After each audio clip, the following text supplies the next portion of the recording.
hate storms when I'm alone. Well, thanks a lot. You know what I mean. I wish Vincent were home. Oh, look, why don't we call it a game? Your heart's not in it. It's like taking candy from a baby. Oh, I'm sorry. You know me. I only open my mouth to change feet. It's all right.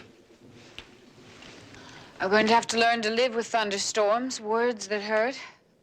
Don't start to brood, Kay. Won't bring Sandy back, and we don't want you sent away again. It'll take some time. Time's up. We all gave you a year with those high-priced shrinks.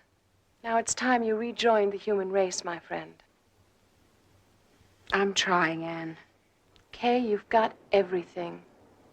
You have enough money to carpet the ocean from here to Hawaii. You have a beautiful man who loves you.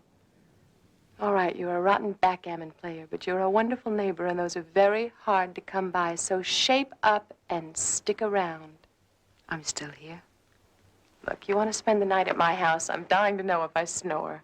No, I'm going to call Vincent, say goodnight, and then I'm going to bed. Okay. And I would offer to help you clean up, but you're the only person I know who can afford disposable Dresden. Do you want a flashlight? It's so dark. My dear, when you have walked home from as many blind dates as I have, night and dark are the safest places there are. Good night.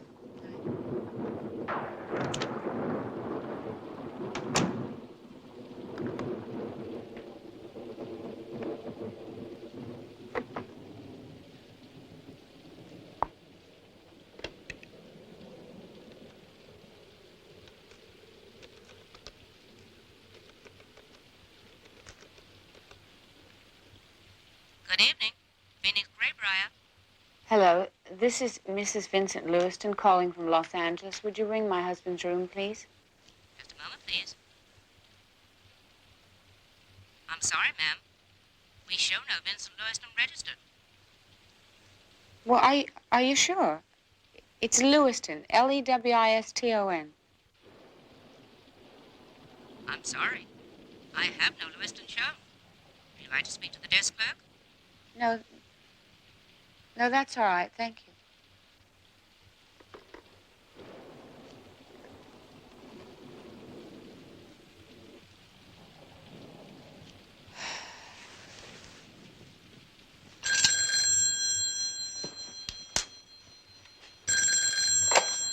Hello? Mommy? Who's this? Mommy? Is that you, Mommy? I'm afraid you have the wrong number. Oh, no. I only had one dime left. Mommy said to call when I get out of the show. I don't have any more money. Don't cry. Please, don't cry. Where are you? The Colony Theater. Now I've got to walk home in the dark. No, dear, don't do that. Just give me your number, and I'll call your mother for you. Hello? Did you hear? Hello?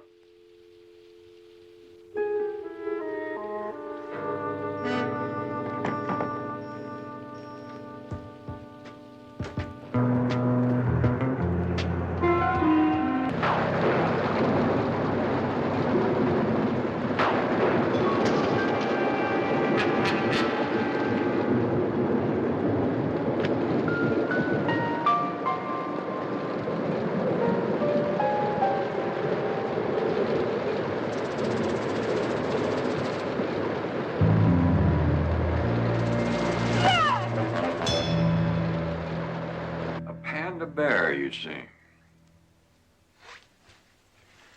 How long was it before you went back to the car? Half an hour. Maybe longer. I'd remembered I'd left the lights on in the car, but the panda bear was gone. Could the panda bear have been stored somewhere where neighborhood kids might have found it and dragged it out to play with it? No. After my daughter was killed, while I was in the sanitarium, Vincent, my husband, got rid of all the toys. Everything. I asked him to. And if it was there, it would have been put there, and if it was gone, it would have been taken away. If I'm not hallucinating or imagining things, I really can't be sure. I feel like my sanity hangs on that thin little two-letter word, if. This photographer you spoke of, Robert Justin Black. He showed up at the house a few days before what would have been Sandy's 8th birthday. You said he claimed you had made an appointment. Yes, to take Sandy's birthday picture. I sent him away. I don't think I was very nice. Then on the day that would have been her birthday, the delivery boy came and brought a blue bicycle? Yes, just like the one Sandy was riding on the day that she was killed by that hit-and-run driver. Oh, dear. Have you told this to anyone? No, I wanted to, but I was afraid. Who are you afraid of? Me, I guess. The doctor didn't want me to come home quite so soon. And poor Vincent has enough to worry about. The truth is, I just don't want to be sent away again. Your husband was in Phoenix. Yes. He's had to travel a lot in the last 4 years. Since my father died, he's managed the company. I guess I've been very selfish. I've made him suffer all of his grief over Sandy alone. Did you remember about bringing the picture of yourself I asked you for? Yes. Yes. My husband will be home. I should be there. Oh, why don't you go? And just remember that you left all your troubles here. I'll try. Thank you, Mr. Jones. Bye. Bye-bye.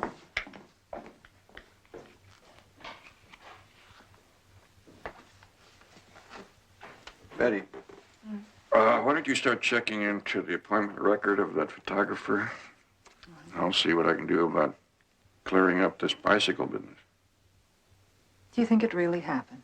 I mean, the way she told it. Well, I'm certain of one thing. She believes it did.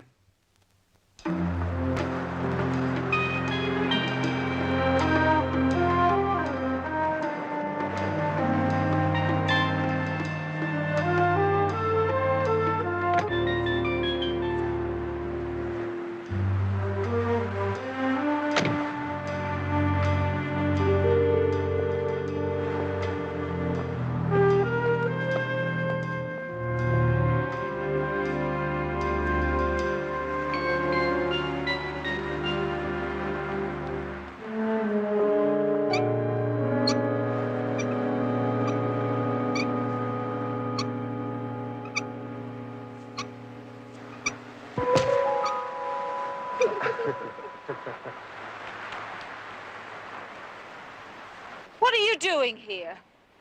Please don't call the sheriff, ma'am. Don't call him again. Then what are you doing here? You have no business here. Go away. All of you, please. Just go away.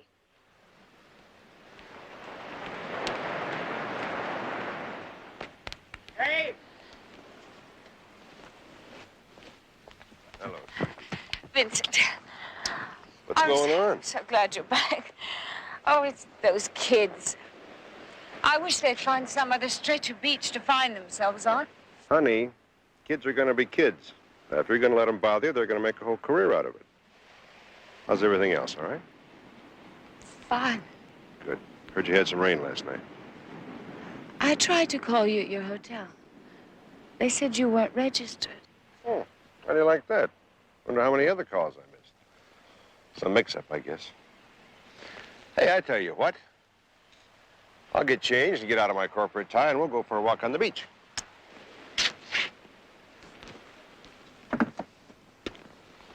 Where did this come from? I don't know. Those kids, I guess. Catch.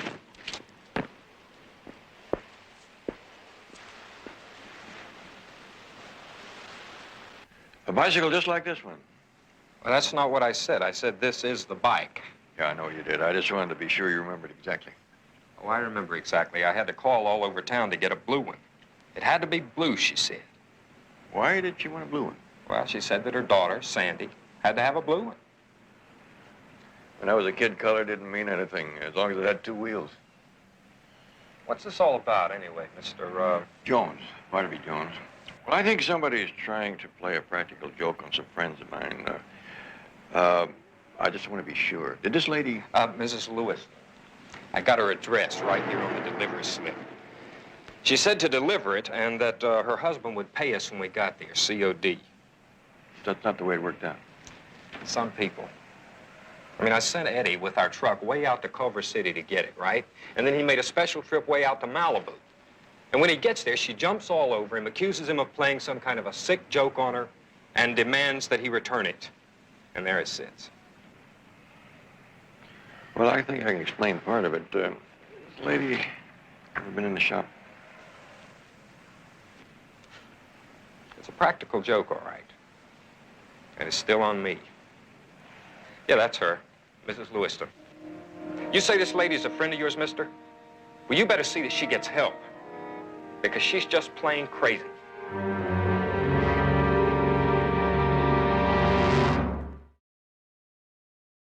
Honey, listen. On those kids, if they keep bugging you, just wave at them. Drives them crazy to think you're friendly. Bye, baby.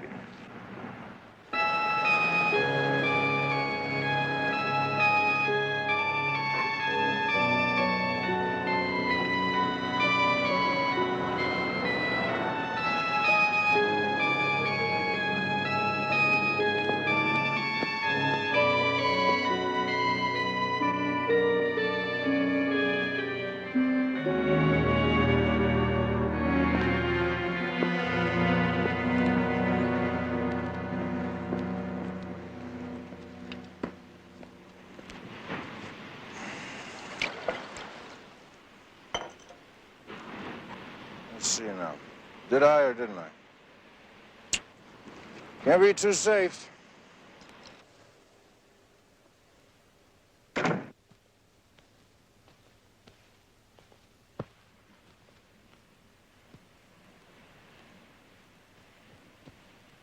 Dan?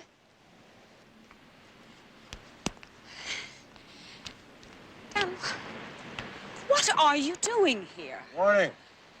To send the boy Wonder off to play with your factory? I asked you not to just walk in here like this. I was just taking my morning constitutional and I ran out of gas. Always keep a light in the bar, coast to the coast.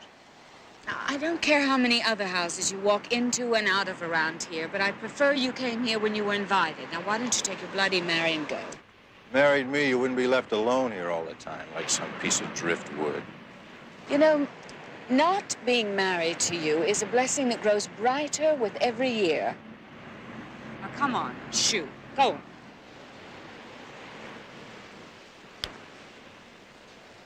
You didn't used to talk like that. Not back in school. Summers out on Bar Harbor, necking on Scudic Point. Oh, come on now, grow up. Stop reliving your childhood. Our families expected us to get married. You let them down. Young Horatio Alger came in there and kidnapped you right out from under my nose. Dan, if our friendship over the years means anything to you... Friendship? I never found one other girl to take your place. Now, look at me. Look what you did to me, Kay. I'm sorry, Dan, but I'm not going to take the blame.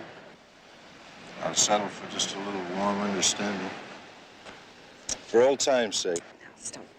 Now, stop it. I said stop. Oh, I'm sorry. I knocked, but the front door is a little far from the ringside. Mr. Parker was just leaving. Yes, yes, he was. Yes, indeed. You win round one. I want to thank you for your hostility. Have a good day, sir.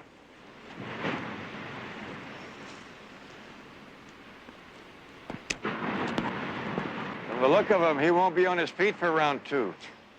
Dan Parker, one of our resident bottle babies. He does have his first feeding early, doesn't he?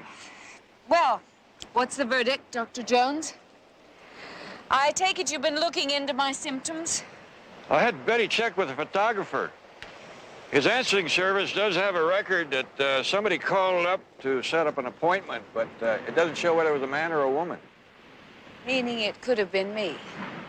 Not necessarily. The man in the bicycle shop's going to be difficult to convince. I showed him your picture, and he was certain that you were the one who ordered the bicycle. That isn't possible. I don't believe this is happening. Well, one layer doesn't make a cake. Let's wait till the facts come in. I was hoping your husband would be here. Not yet, please, Mr. Jones. I don't want him to know yet. Well, I have to talk to him about the toys sometime. If you did not imagine all this, then someone may be trying to do you harm. Are you sure he was in Phoenix the night before last? At this point, I'm not sure about anything, Mr. Jones. When I called the hotel that night, they said he wasn't registered. And what does he say? That there was some mix-up. Those things happened. Vincent wouldn't lie to me. Well, when shadowy things are going on, I have to look in the shadows. Vincent is my whole life, Mr. Jones.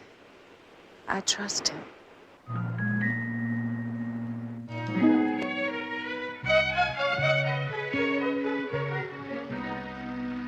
Cut. All right, set up this package shot. That was fine, Doreen. The point is, you see, we not only have to convince the ladies out there that they get a Bermuda tan in every bottle, but they get a body like that to boot. I'm sorry to interrupt your work. Oh, interrupt me at work, but never at play. What's on your mind? I don't quite know how to ask this. Try putting it in the form of a question. And you're probably my oldest and my dearest friend. Well, that's very flattering to me, but it doesn't speak very highly for you. Did you and Vincent have a row? No, nothing like that. Too bad. I was ready to take his side. And I was away a long time. Well, I guess when they put you in a room with no knob on your side of the door, it seems like a long time. Long enough, maybe, for Vincent to get interested in someone else. Vincent? I'll tell you what you're talking about.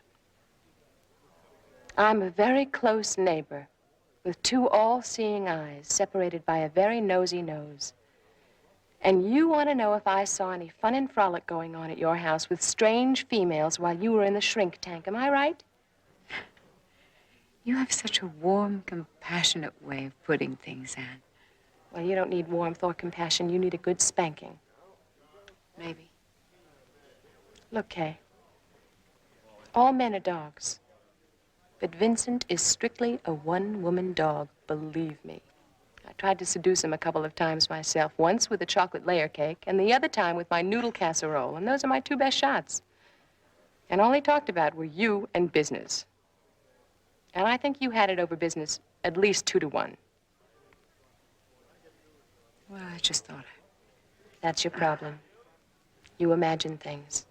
Ready to go, Miss Danvers. Oh, look, I've got to go before Miss Suntan fries herself underneath those lights. Thanks, you're a treasure, you really are. Oh, don't tell me. Tell Long John Silver in case he's still looking for treasure. Thanks.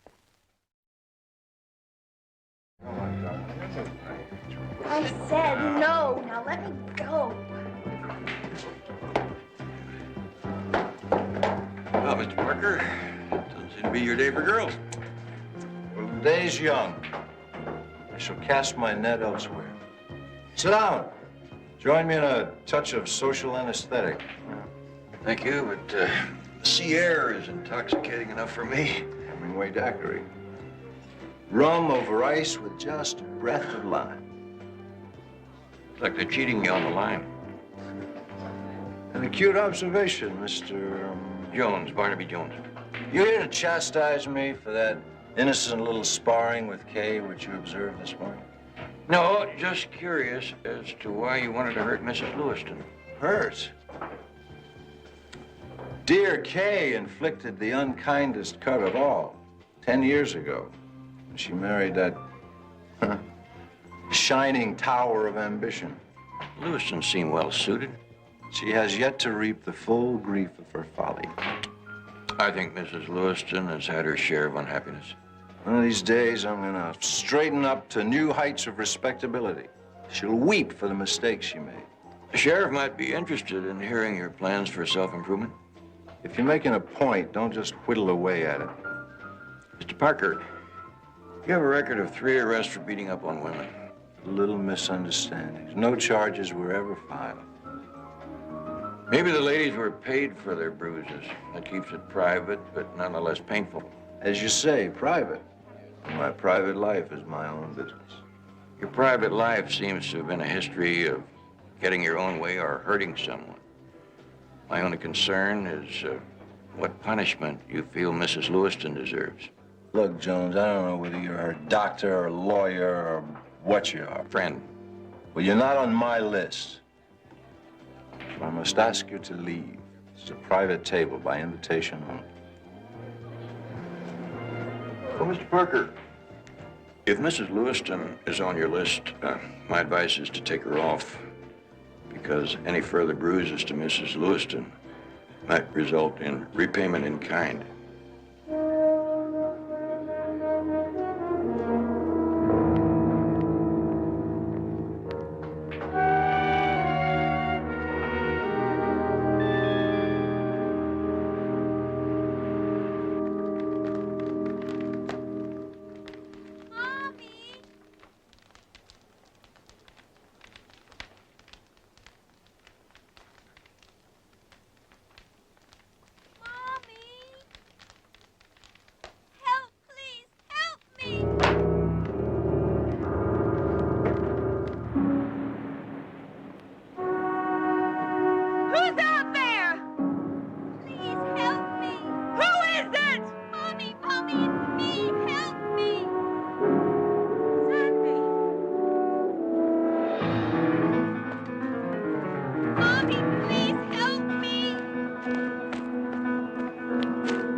What are you doing here?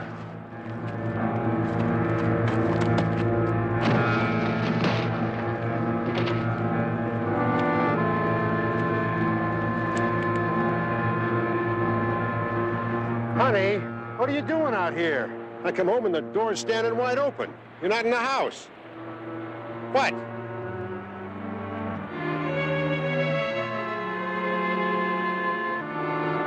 Oh, good God. What happened?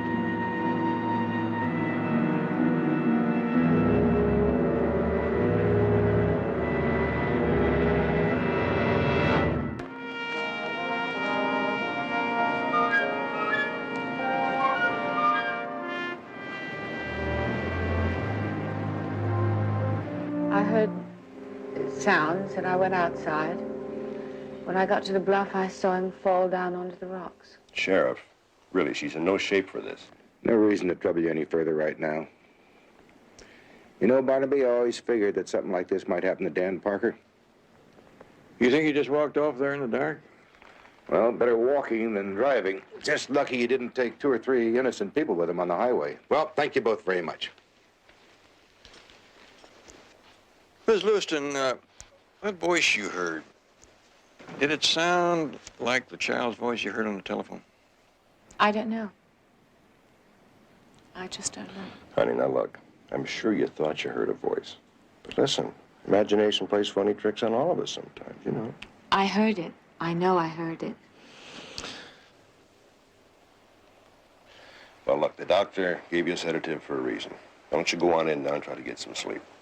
This whole thing's gonna look a lot clearer to you after a good rest, okay? Maybe I should. I'm very tired.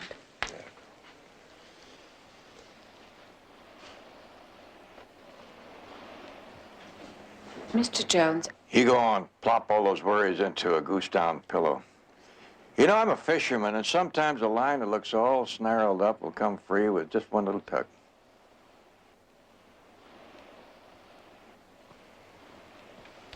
Now, Mr. Jones.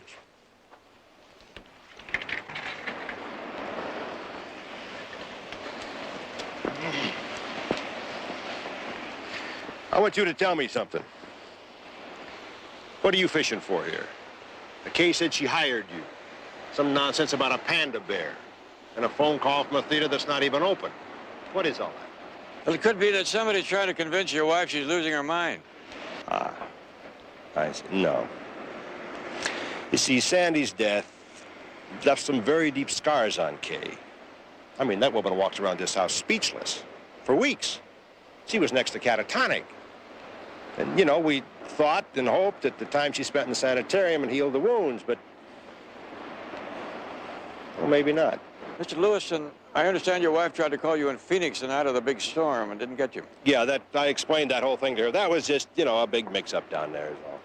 No, it wasn't a mix-up. I investigated it personally. You checked out of the hotel at 7:30 that evening. Listen to me.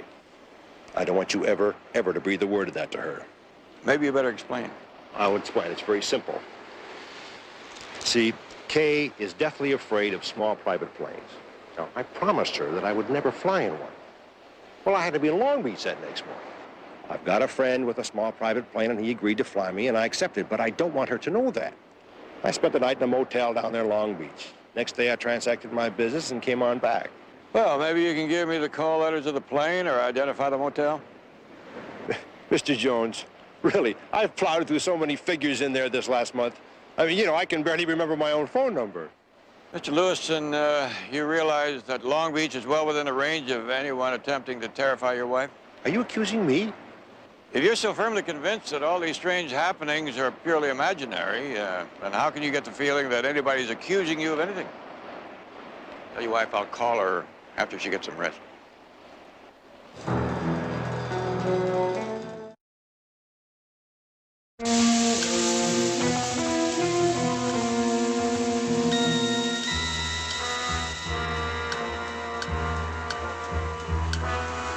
Hey!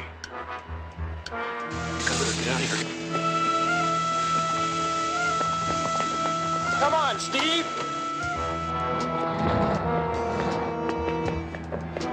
Hey, Buzz, you got a plan! Oh, what do you know about that?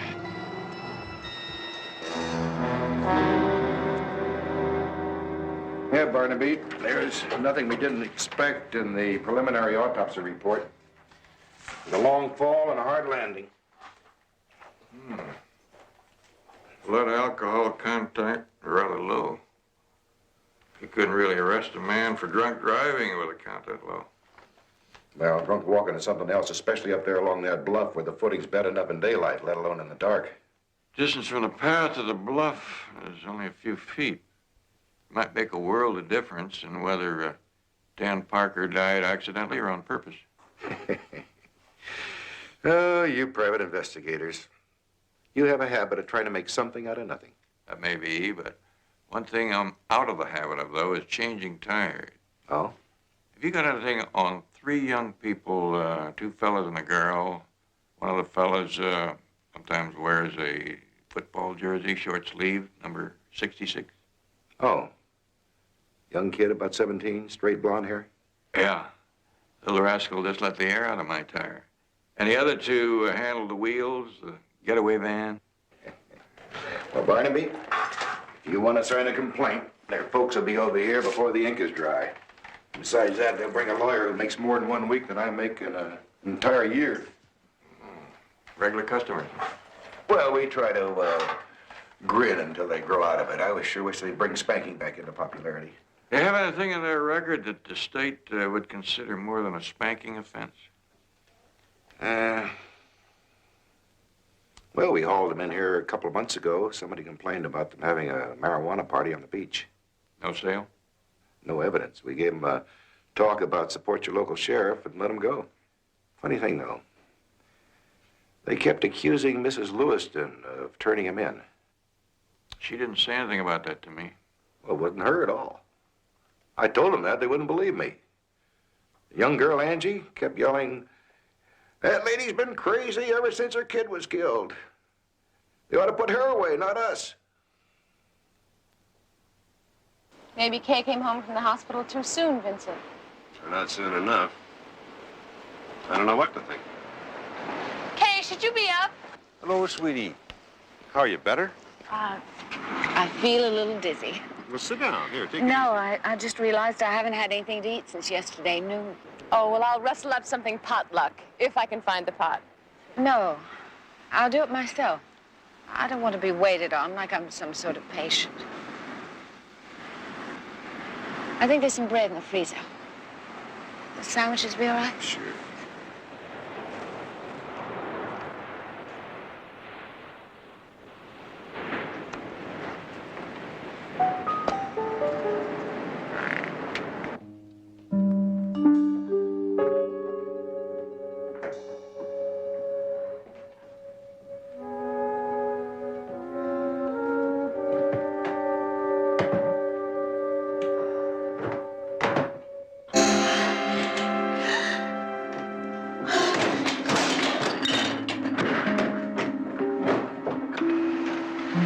Kay, what is it?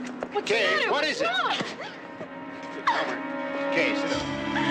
What is it? What is it? Kay, I'll call the doctor. She needs help. What is it? Kay. Kay.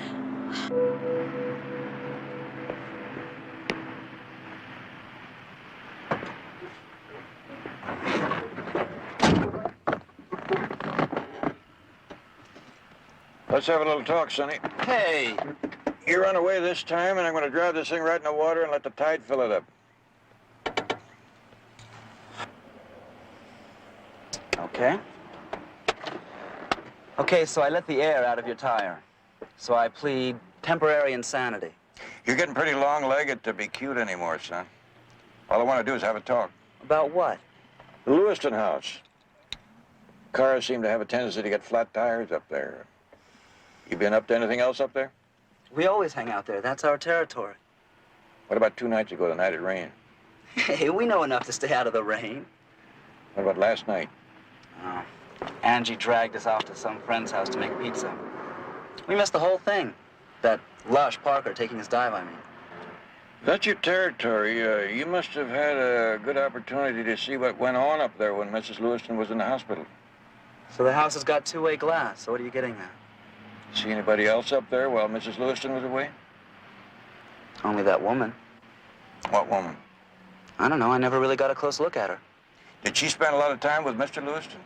No, mostly she was up there when he wasn't even home. Used to see her walking around inside the house. Taking care of things for that crazy lady, I guess. Or herself, maybe?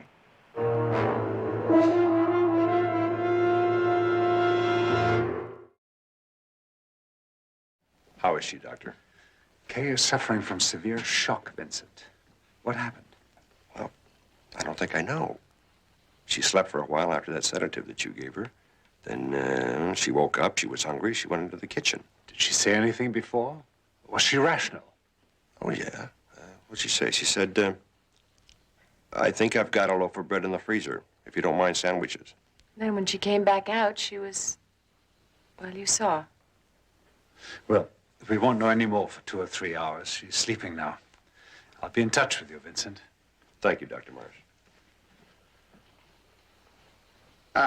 I've got a whole office full of people from Washington in about 25 minutes. I've got to get to a phone and cancel. No need to do that. The doctor said it's going to be 2 or 3 hours. I'll call you if anything happens. Go on. All right. Thank you, Annie. Don't Thank worry. you. No, if I can catch a cab, I'll just about make it. Another time, Mr. Jones, please. Such a terrible strain on him. I don't know how he manages. You mentioned calling a taxi. Did he ride here in the ambulance with Mrs. Lewiston? Yeah. It's a good thing, too. I was so upset I could hardly drive myself. Poor Kay. You've known her a long time. Yeah. I used to be able to make her laugh. I guess that's all over now.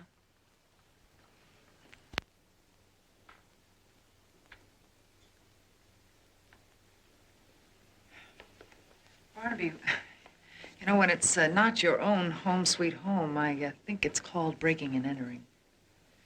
Are you getting too old for this kind of work, Betty? I'm just offering a legal observation. Well, keep observing. On a round trip from the patio to the kitchen, Mrs. Lewiston saw something that caused her to go into shock. I wonder if it could have been this. May I see it? Oh, what a pretty little girl. Is this the panda she was talking about? Or one just like it. The panda that walks in the rain. Barnaby, you don't think she was imagining it all, do you? I mean, the panda and the voices? possible that Dan Parker heard the same voice. Let's go look in the kitchen.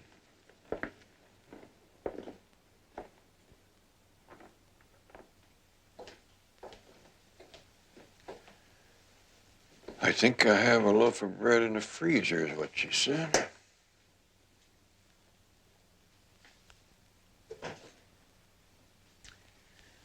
Well, she was right about the bread. She wouldn't be scared speechless by a loaf of frozen bread.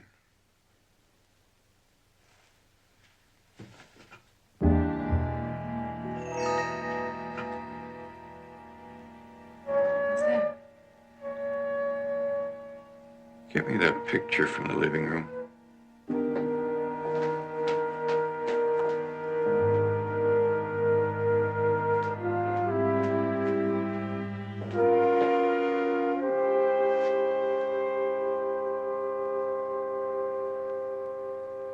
Looks like our panda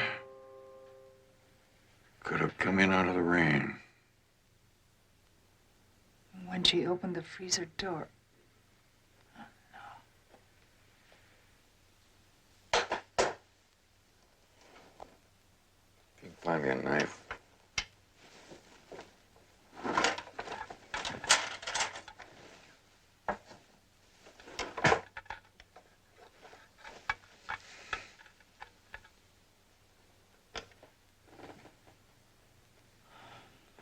She said one eye was loose.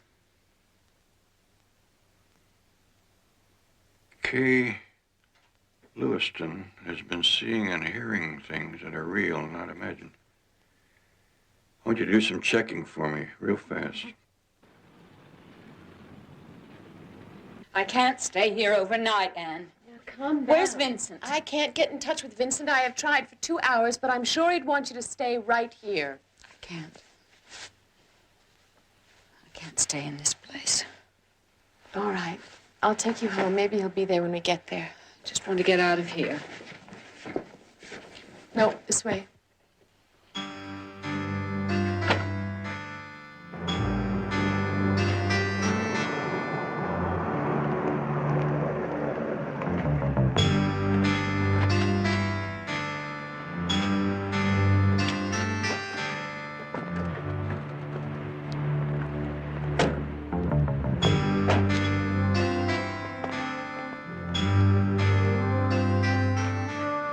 Vincent isn't here. He'll be here. You'll see.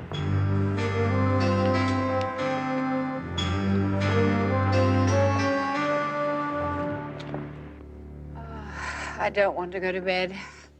I want to wait for Vincent. If you think I'm going to sit and grow old with you waiting for Vincent, I operate a drive-home tuck-in service, that's all. Now get undressed and get into a robe. I'll draw you a nice warm bath.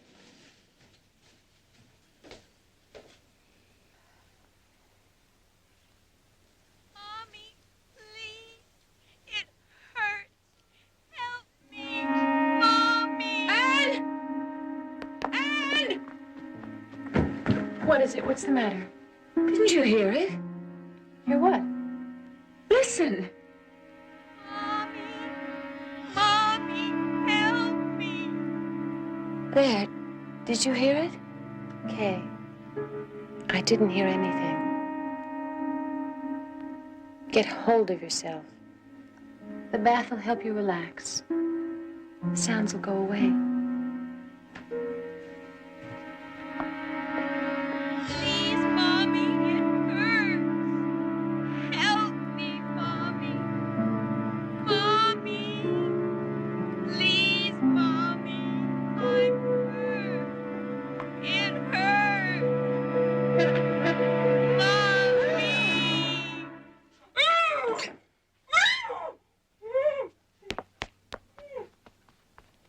Kay!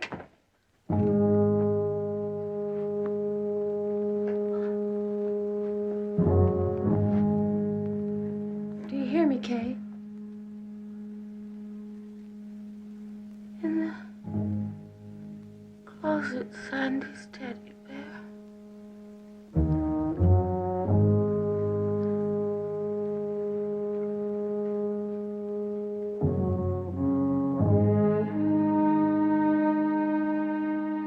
There's nothing in there.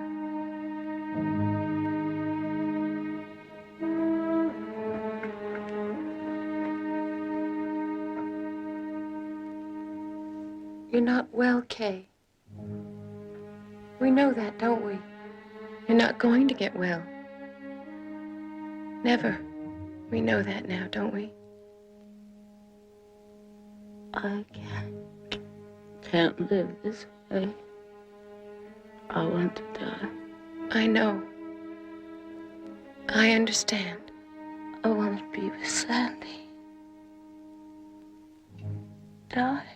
I want to die. Mommy? Here I am, Mommy. No, please stop. Please stop. I'll help you. It'll all be over.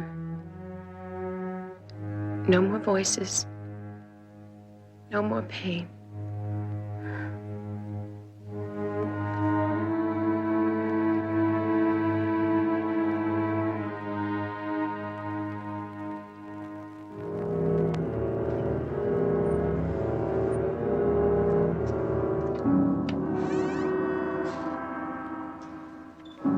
Don't worry, Kay.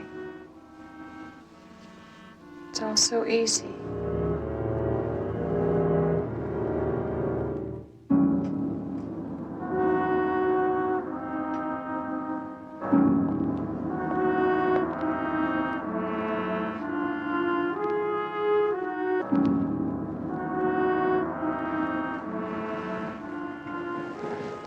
Come on. Vincent. Please, where are you?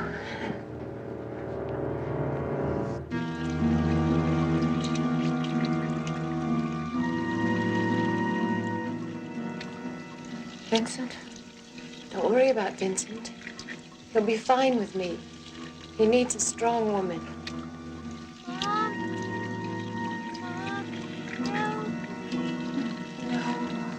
Oh, please don't, Sandy. Here you are, Kay. It's all so easy. The door will be locked and no one will know. Go on, take it. Go on, Kay. Mommy? Mommy, help me.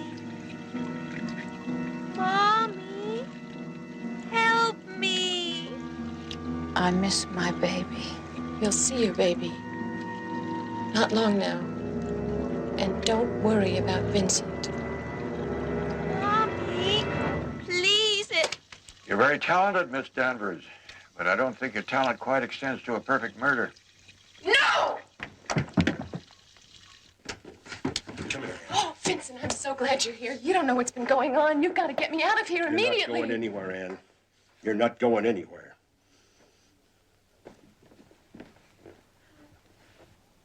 All of you. You were all in on this together. Why, Anne? Why would you do this? Why? Yes, I want to know why you did it.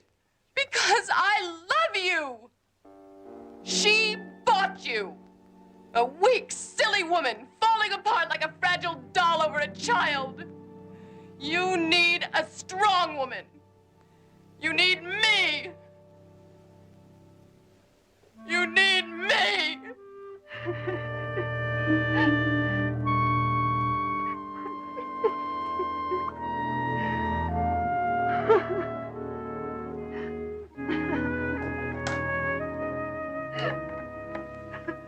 Operator.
There is no escape.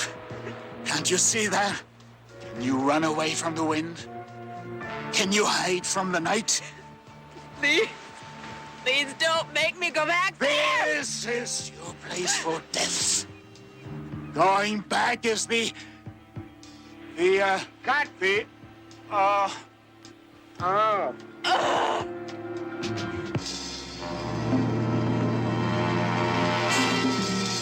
How many more takes are you gonna need? Old Lush is a disaster. All right, cut it out. Honey, that was just what I wanted. Thanks a lot. Darren, I'm sorry I blew it again. Look, Don, don't worry about it, okay? It's gonna work out just fine. I feel so guilty. I know how you fought to use me, and Hey, look, now wait a minute. I wasn't fighting for your sake. I was fighting for my sake. Now just give it time. That quality you have in your old pictures, it's gonna come through.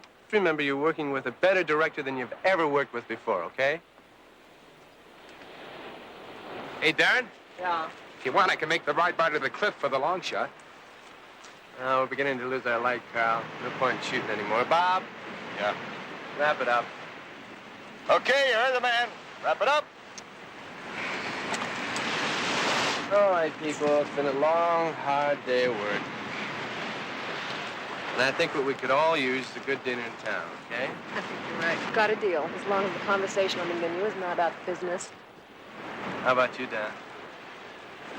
No, thanks. I think I better stay here in my trailer tonight. Study my lines. Okay. Well, I'll pick you up at the hotel at 8. You wear something nice and sexy, keep the locals thrilled. Okay. I'll see you there.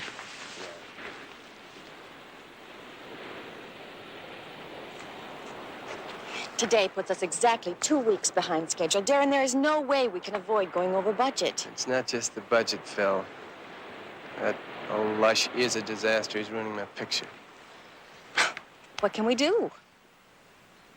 I don't know. I just don't know. Okay, guys, load it up.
don't touch that.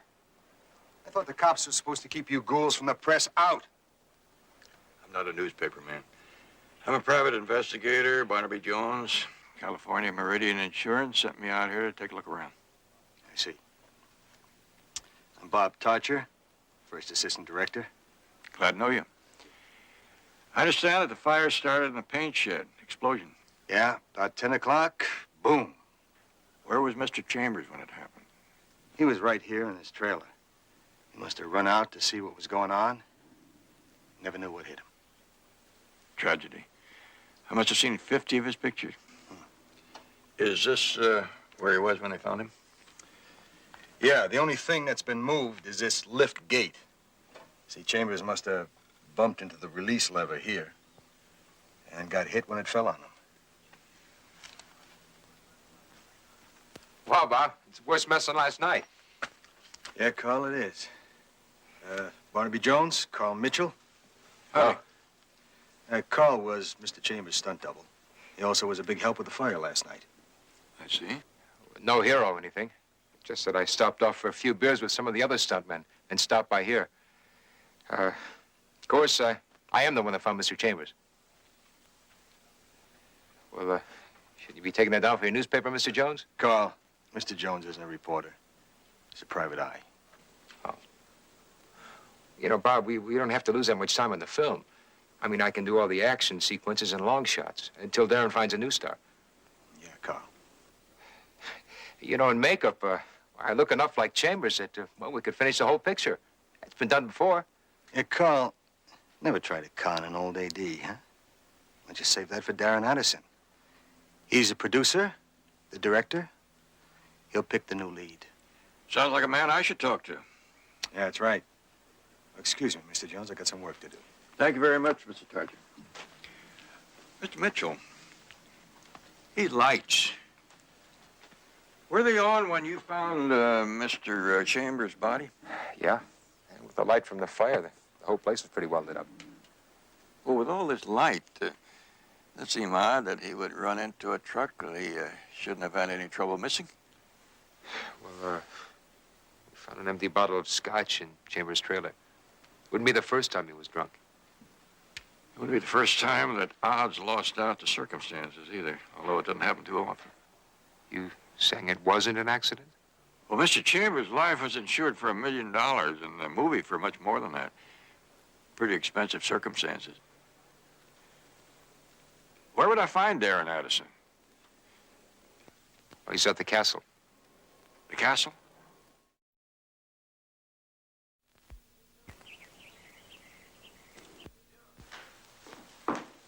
Mr. Jones, I'm Darren Addison. Hi. You met my assistant, Miss Schaefer. Yes, she did her best to make me feel at home, as much as you can feel at home in a place like this. Yeah. Well, I thought the Gothic atmosphere would go with the film, so I rented it. A few years ago, when you made that Western, did you live on a ranch? Well, that was my first job as a director. You saw that? Yeah, it's a good picture. Nice uplifting story, you know. I understand you've gone a little way out since then. One of those fellows that does everything. What do they call him? Auteur. I think that's the word. I never could understand a man who could write, direct, produce. Mr. Jones, the sooner we settle this claim, the sooner I can get back to my thing. Yeah, well, I'm not an insurance adjuster. I'm an investigator. Now, that's funny. I never would have cast you in that role. But then I never would have had an investigator in the scene. There's no mystery here, is there? No, just a few little questions to clear up. Been some rumors back in L.A. Rumors? And my daughter-in-law, Betty, reads the gossip columns, and a couple of weeks ago, she read some rumor about there being trouble on the picture. Oh, Mr. Jones. Rumors are what Hollywood's all about. Some good, some bad. Who's in, who isn't. In the long run, it's performance that counts. Yes, well, the insurance people are paying me for a little performance, so, could I ask you where you were last night? Oh, we all went to dinner at the Regency Inn. That's Darren and Bob Tarcher, Faye Winston, and I. Thank you. Mind if I kind of poke around the location? No, go right ahead. Phil, clear it with Bob, will you? Oh, sure. Mr. Jones, you know you'd be right for another role? Country editor. You ever think of that? You know, some of the others thought I was a newspaper man, too. In my line of business, it's the other people that make the headlines.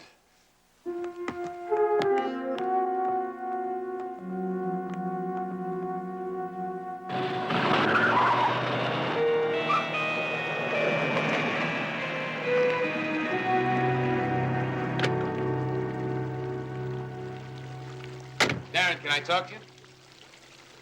Some other time. Look, I know what happened last night. Chambers' death was no accident. You were there. I was at dinner. Everyone saw me. Listen, I know how you feel about what the old man was doing to the picture. But don't worry, I don't plan to tell anyone. What do you want, Mitchell? Just a chance to show you what I can do. Chambers' part. Get out of the way. I'll drive right over you. Come on. All right, I'll just have to tell the sheriff what I know. Mitchell, wait a minute. You really want the job that bad? That you would try to blackmail me for it?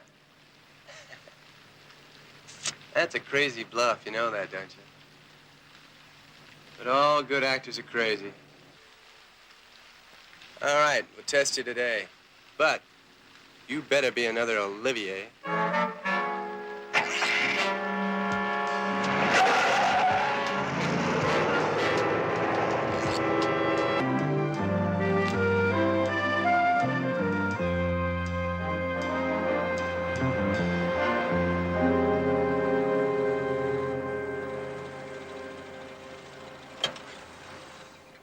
What are you doing out here with all that work back at the office? Well, I thought you might need a little help, so I whizzed through the bills this morning, and I brought your stuff. It's back of the car. Came out to see the stars. Did not. Are there any around? Have you found anything? Just this. What used to be a cigarette lighter. Well, couldn't anyone have dropped this? I wouldn't have thought too much about it except for this. I'm sorry, Barnaby. With all this heady atmosphere, it's keeping me from thinking. But what does a charred padlock mean? Not only charred, it's unlocked. I found it over there by what used to be the paint shed. Gentleman over there, one of the painters, said that he locked up the shed before he left here. Well, has the local fire department started an arson investigation? Up to now, there's been no need for it. Come on, I'll introduce you to the first AD, assistant director.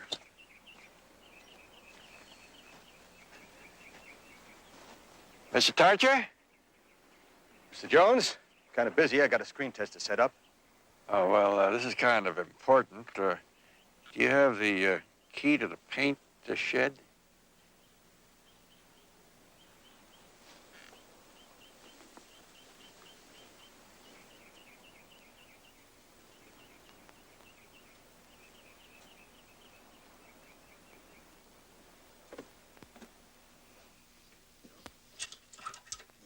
Here we go.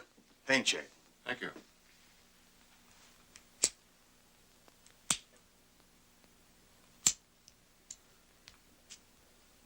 Is there another key for this lock? Yeah, I think so. Unit manager's got a duplicate in here.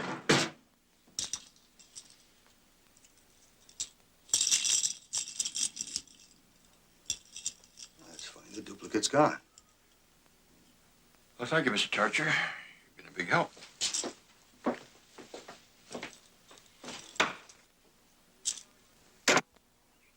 You know, these Hollywood people know all the camera angles, but there's one angle here I think they overlooked. Barnaby, I'm sorry. I still don't understand. Here's Chambers' trailer. Over there's where they had the fire. Now, let's say that I am inside, and I want to come out and see what all the commotion's about. And I've had a few drinks. You stand clear.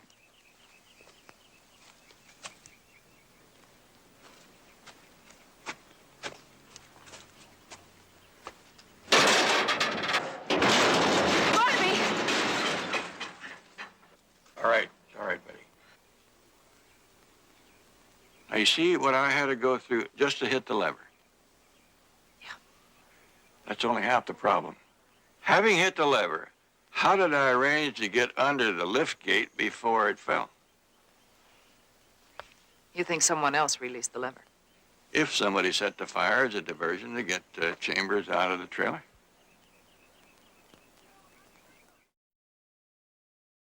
No, I can't go with you. Come, my darling, to sleep. To sleep your last peaceful sleep. But why does it have to be like this? Because I'm a dream. Your dream. And dreams inevitably kill.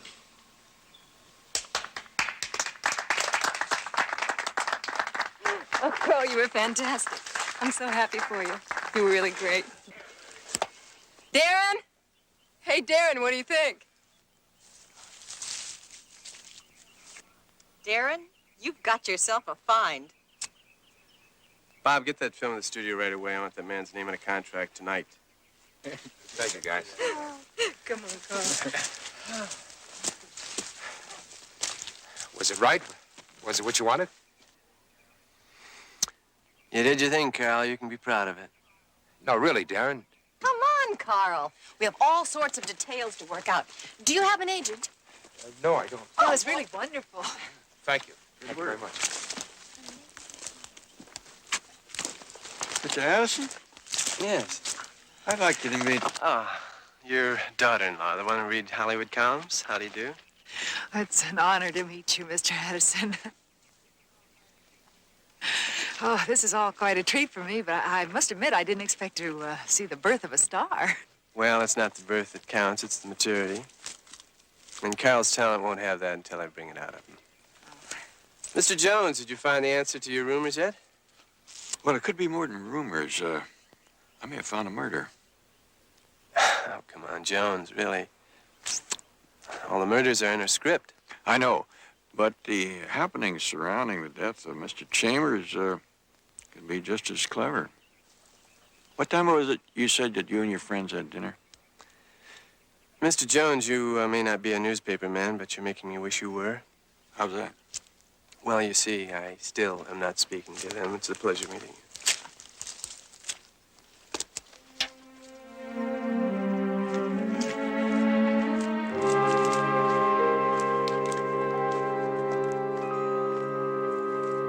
How did you like it?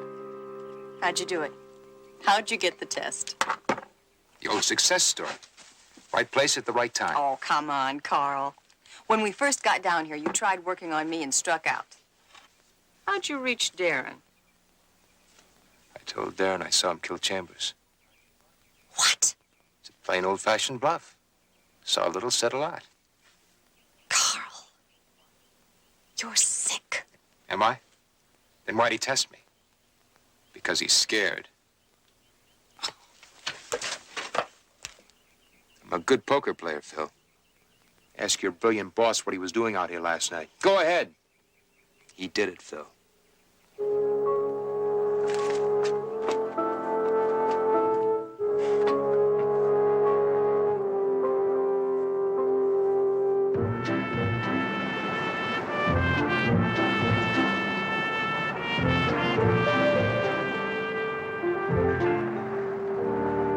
Yeah, sure. I waited on the Hollywood people last night. Let's see, there was Miss Winston and Darren Addison and his girl Friday. Oh, and that Tarcher fellow. Miss Winston has a suite here, you know. Oh, I didn't know. Well, you have a good memory. How long did the dinner last? Oh, they're very sophisticated people. Before dinner drinks, after dinner drinks, wine. They must have been here for 3 hours. I don't know, sometime after 11. Anybody leave early? You know, I had a lot of people to serve. Gotta hustle if you want to make a buck. You know what I mean. Funny thing about these Hollywood people, small tippers. Like I should be so happy serving them, who needs money? I take it you didn't like them. Well, let's say that when they talk to you, you ain't really there. Too busy waiting for the phone to ring. The phone? Yeah, that Addison guy, he must have been born with one in his hand. Big man. He took some calls? All evening. Sent the veal back because it got cold. Like it was my fault. You got any idea how long it takes a hot plate to get cold? Where did he take the calls? Out there. Act like it was some kind of a Skid Row joint when I told her we don't have table hookups. Well, I guess a man with connections gets used to them. Thanks. Thank you. You know, I don't know why they call it Hollywood. According to Switchboard, most of those calls came from Beverly Hills or Burbank.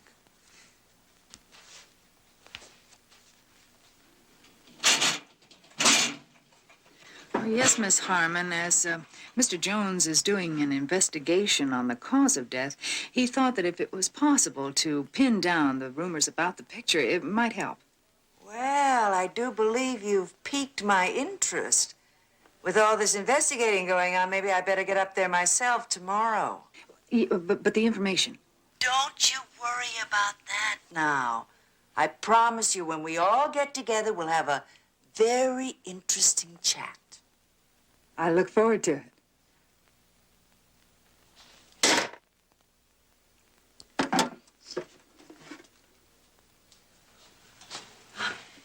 That gossip columnist of yours have anything to tell us? Mm-hmm.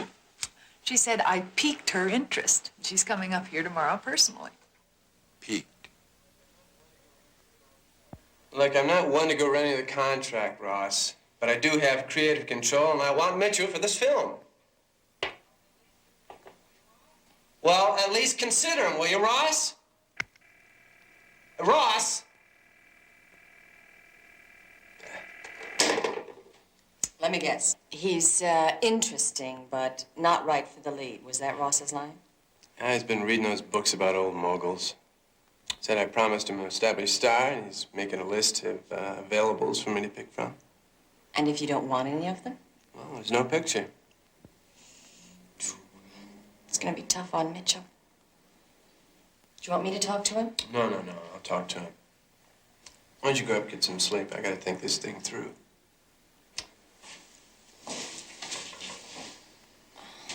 Darren, about Mitchell. No, don't worry about him. I'll talk to him. I'm so used to turning people down, I'll have him smiling by morning. How's that, huh? Okay, good night.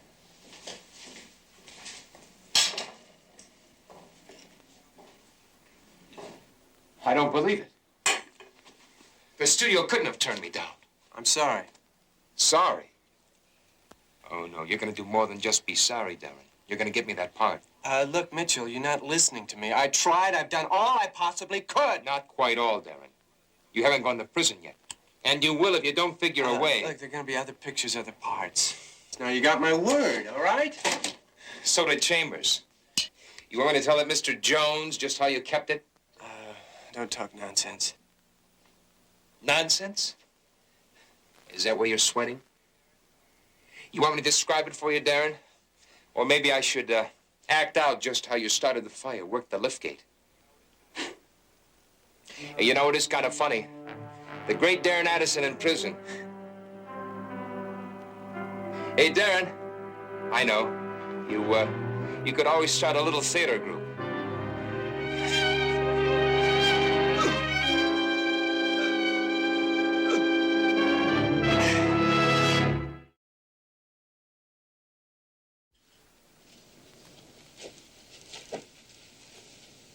Hold it.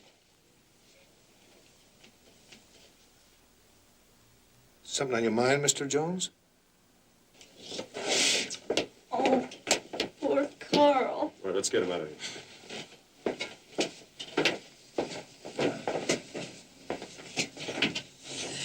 How stupid. How really very stupid. Should have known better. Known better about what, Mr. Addison? Oh, actors, they're over-emotional, like children. I should have made sure someone stayed with him last night. Did you see Mr. Mitchell last night? Well, no, I talked to him on the telephone. I told him the studio refused him for the lead. You called him? What time? 11, but he called me. Good. The switchboard ought to be able to confirm that. Help fix the time of death. Oh, I don't think so. Carl called from a payphone, didn't he, Darren? Yeah, he was too nervous to stay in. I shouldn't have told him. You were with Mr. Addison when he received the call? Yeah, we were working very late on the script last night. Look, you mustn't blame yourself, Darren. You were very gentle with Carl. Well, I guess we better go, Phil. Sheriff, if there's anything at all I can do to help, please don't hesitate to call.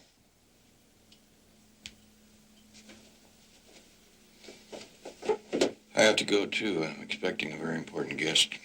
Oh, well, have a nice day, Mr. Jones. Thank you, Sheriff. If I do, you'll be the first to know.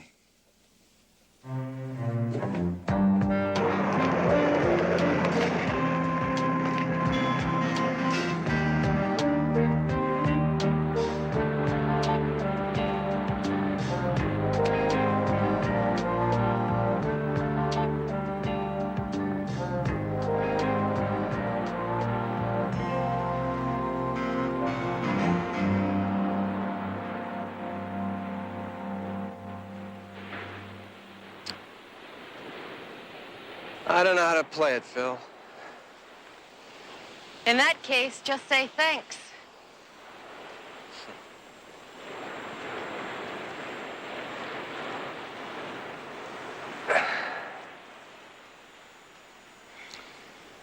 You lied for me. Why? If they put you away for murder, where does that leave me?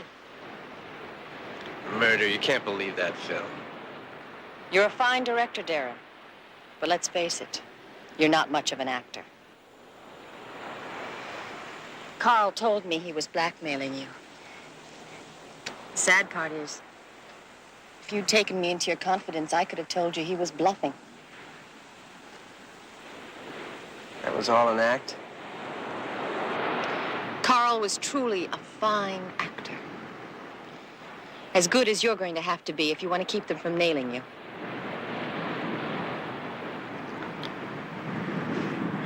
Will you help me? Yeah. But you'll have to cooperate and let me work everything out. Okay, it's all yours. Now, how did you get into that paint shed? With a key from the production trailer. You still have it? Yeah. Good. That's all we need. You've always been here taking care of me, haven't you? And I didn't even know. You've always loved me, haven't you? And you've always known it.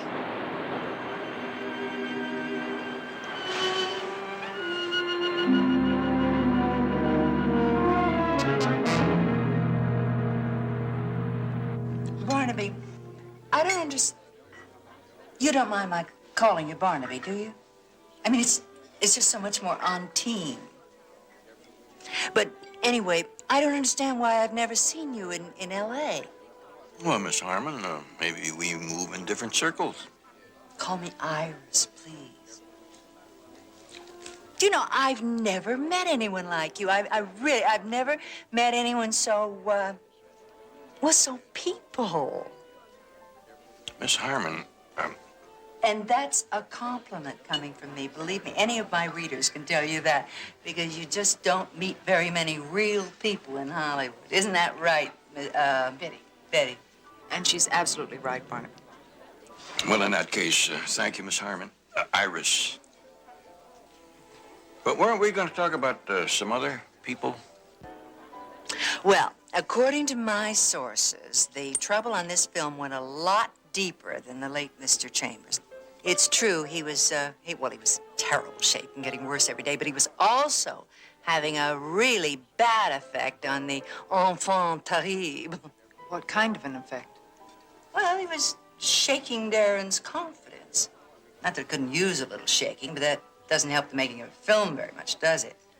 And from what I hear, Image of Evil is a bomb. A bomb? El Stinko. They tell me that the studio bosses are absolutely loathe the dailies. Dailies, that's the film footage that they shoot every day, you know? Anyway, they tell me that before Mr. Chambers' death, they were seriously considering firing not only him, but Darren Addison as well. Does Mr. Addison know that?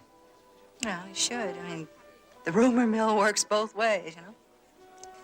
Just how serious is that to be fired from this one picture? Oh, darling, for Darren, it's a disaster. I mean, This is his first big budget film. Now, if he blows this one, he'll probably never get a big production again. It's a pretty powerful incentive to make some changes, don't you think, Barnaby? Yeah, well, now he'll be able to make all the changes he wants to. Well, I mean, after the insurance company pays off the studio, he'll be able to start all over again from scratch. With everything, including a new star. That's interesting. It's very interesting, Miss Harmon. Iris, remember? Iris. Oh, Barnaby, you haven't heard anything yet. I have the most delicious, nasty little stories to tell you.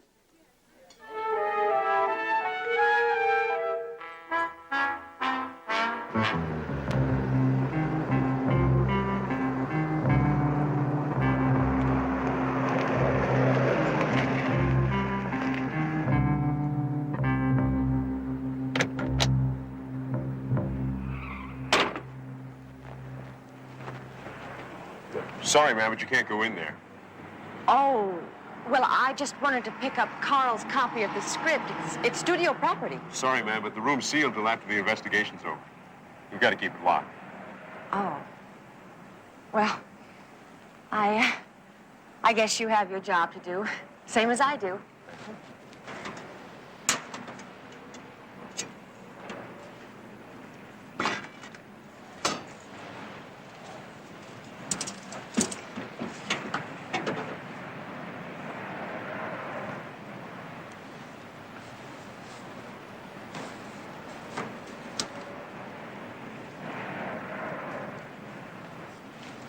Weren't you directing traffic while we were shooting near town the other day? Yeah, it was. Nice of you to notice. Well, that's part of my job, too. Noticing an interesting face for movies. Deputy, what did you say your name was? Price, Deputy Jack Price. Well, now, Jack, tell me the truth now. Can you ride a horse? Sure. Well, because you know we're going to need a new stuntman now. Well, they do say you can make good money at that. Couldn't be any more dangerous than being an officer of the law.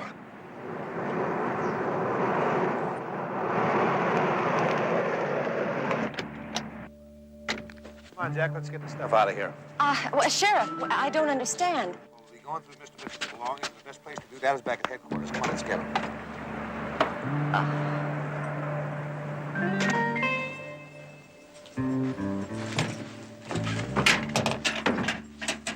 Better check the bathroom. All clear.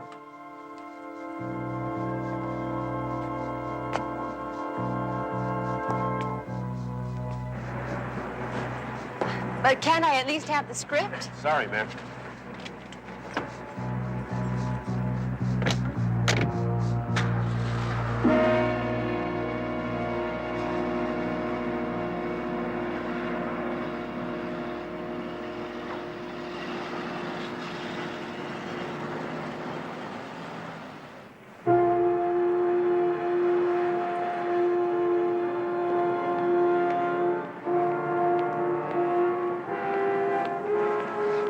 You did it? Walk in the park.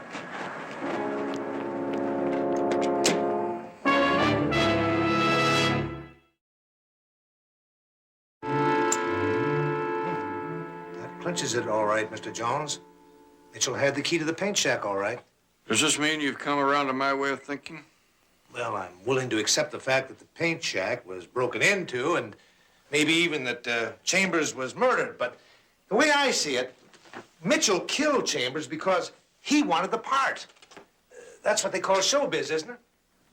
It doesn't seem logical that he'd work so hard to get ahead and then kill himself so soon. Yeah, but he didn't get the part. Found out it was all for nothing.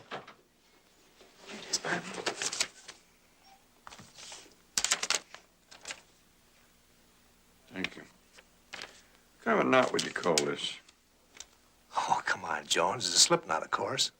Coroner's report said that Mitchell had a tattoo on his arm, USN. Seems to be any sailor would know at least 6 knots would be more efficient than this one.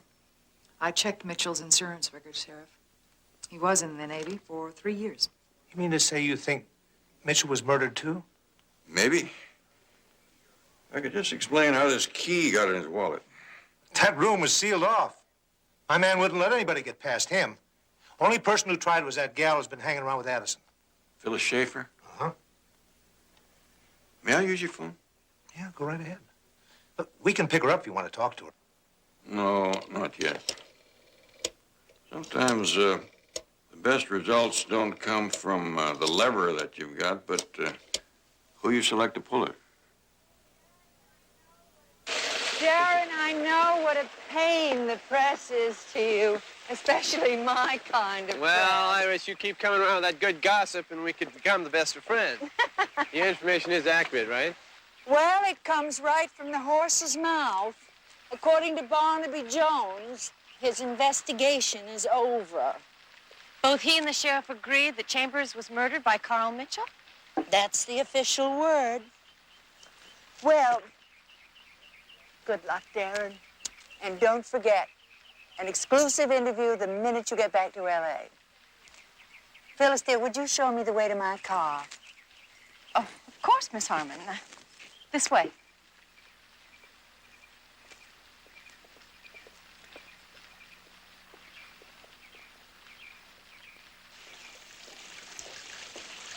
Thank you, Phyllis. You know, dear, I'm really very impressed with you. I think you're taking this awfully well. You're a very strong young lady. Strong? What am I being strong about? Oh, darling, I'm sorry. Well, I thought you and Darren had made the decision together. Wait, what decision are you talking about? Well, the decision to take the studio pressure off Darren by... Oh, look, dear.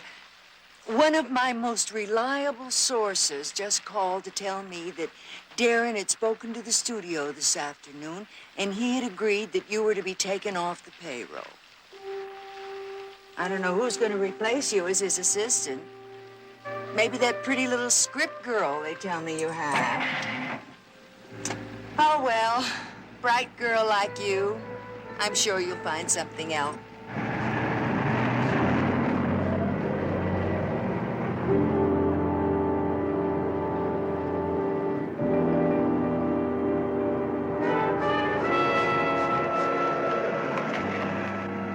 I laid it on pretty thick, Barnaby. You better be right. We'll soon know, Miss Harmon. You've been a big help. Iris. And don't forget you owe me a dinner. If you don't call me, I'll call you.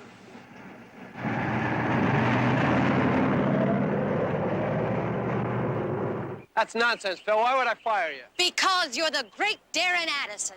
Because you're still so full of yourself you don't understand that you still need me. Look, I know a good thing when I have it, and you're the best thing that ever happened to me, Phil. No, Darren, babe. Don't pull that phony candor with me. I've seen what a good liar you are. I'm not a liar, not with you. You can't help it, but you are. Darren, what did you think? That because I love you, I'd go along with whatever you want? Of course. I'm warning you, Darren. I'll blow this sky high if you force me. Darren! Darren! Darren! Darren! Look at me! If I were a man, I'd be directing. But I'm not a man. So instead, I have to ride your precious coattails and I wait. For what? For you to love me? For a job? Darren, we both know about rumors. Why would anybody start this one? Unless it's true. I don't know, Phyllis. I don't know, believe me.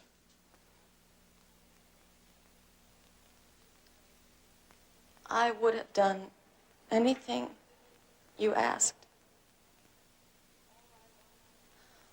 All I wanted in return was to be along for the ride.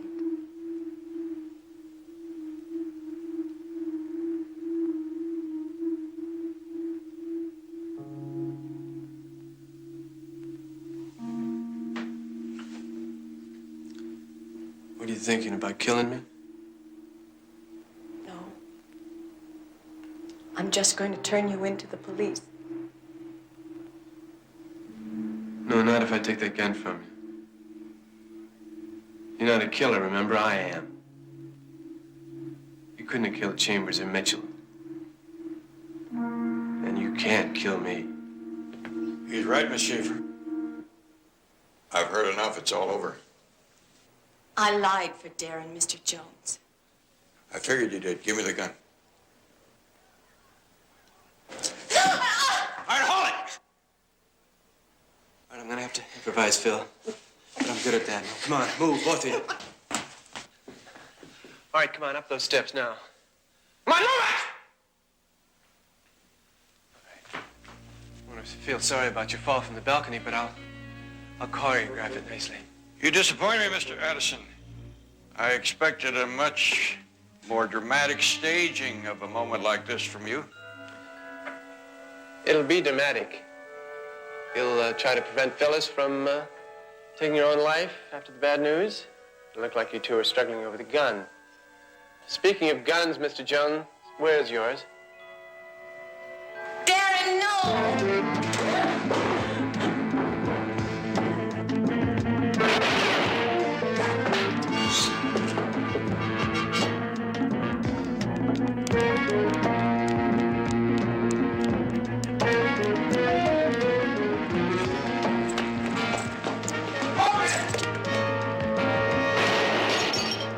You trapped, Mr. Jones. Throw your gun out.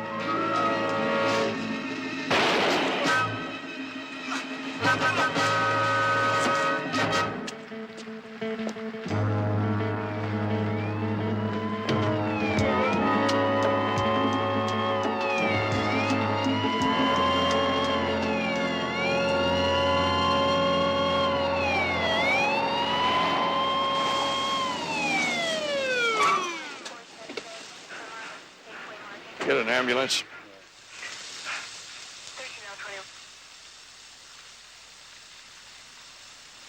The wind whispers through the ancient trees surrounding the Gothic castle, a chilling reminder that in this world of shadows, secrets are seldom buried deep enough. The production of the film titled Image of Evil had become a theater of the absurd, where the lines between the script and reality blurred into a haze of ambition and desperation. It was a cold evening, and the atmosphere was heavy with the scent of pine and the lingering bitterness of failed dreams. Barnaby Jones stood near the edge of the cliff, his eyes scanning the horizon as if he could peel back the layers of time to reveal the truth hidden beneath.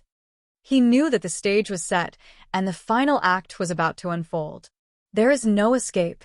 The voice of an actor echoed in the distance, a haunting line from the movie that seemed to mirror the unfolding nightmare. Can you not see that? Can you run away from the wind? Can you hide from the night? Please, please do not make me go back there. This is your place for death. The director had shouted cut, but for those caught in the web of the production, the scene never truly ended. Darren Addison, the man who believed he was an auteur, walked toward his trailer, his face a mask of calculated indifference. He was a man who lived for the spotlight, yet he was terrified of the darkness that crept in when the cameras stopped rolling. Earlier that day, the set had been a beehive of activity, filled with the clatter of equipment and the murmurs of exhausted crew members. Bob, the first assistant director, moved with a frantic energy, trying to keep the schedule from spiraling further into chaos. Everything was about the budget, the ticking clock, and the looming deadline that threatened to dismantle everything Darren had built. The death of the leading actor had been a catastrophe, a messy end that left a void in the production and a trail of questions that only Barnaby Jones seemed interested in answering. Barnaby had arrived not as a man looking for a headline, but as a seeker of justice, sent by the insurance company to peel back the facade of the film industry. He found himself amidst a group of people who treated life like performance, where every gesture was rehearsed and every emotion was subject to a director's approval. Carl Mitchell, the stunt double who had stepped into the limelight, was a man consumed by a singular, burning desire to be recognized. He had played his part well, perhaps too well, and he had paid the ultimate price for his moment of glory. As the sun began to dip behind the mountains, casting long, skeletal shadows across the grounds, Barnaby walked toward the spot where the paint shed had once stood. It was a charred ruin now, a silent witness to the explosion that had claimed a life. He remembered the piece of evidence he had found, a cigarette lighter that spoke volumes without saying a word. The charred, unlocked padlock was another piece of the puzzle, a silent clue that pointed away from accident and toward something far more calculated. He had seen the way the crew moved, the way the actors avoided eye contact, and he realized that the entire production was a house of cards waiting for the wind to knock it over. Phyllis Schaefer, Darren's assistant, was a woman caught in a storm of her own making. She had been the loyal shadow, the one who kept the files, the one who handled the calls, and the one who had silently watched the unraveling of her own heart. She had believed in the promise of the film, and perhaps in the promise of the man who directed it. When she realized that she was merely a pawn in his grand design, the disillusionment was absolute. She stood by the window, watching the rain begin to fall, her reflection a ghost in the glass. The investigation had led Barnaby through the labyrinthine corridors of the castle, into the offices of producers, and finally to the truth that lay buried beneath the layers of artifice. He understood the stakes. He understood the hunger for fame and the fear of failure that drove these people to the edge of morality. He had seen it before, the way a person could lose their soul in the pursuit of an image, and he knew that there were no heroes in this story, only those who had survived the fire and those who had been consumed by it. In the final, tense moments of the confrontation, the air was thick with the weight of unspoken words. The camera could not capture the depth of the betrayal that had transpired, nor could it record the cold, hard reality of justice. Darren Addison, stripped of his bravado, stood face to face with the consequences of his actions. He had thought he could write the script of his own life, that he could dictate the outcome of every conflict, but he had forgotten one crucial rule of the craft. Truth, no matter how deeply it is hidden, eventually finds its way to the surface. Barnaby watched as the cycle of deceit finally collapsed. He did not take pleasure in the destruction of an ambition, but he felt a grim satisfaction in knowing that the record would be set straight. The film might be finished, the lights might be dimmed, and the castle might be emptied, but the memory of what happened here would linger.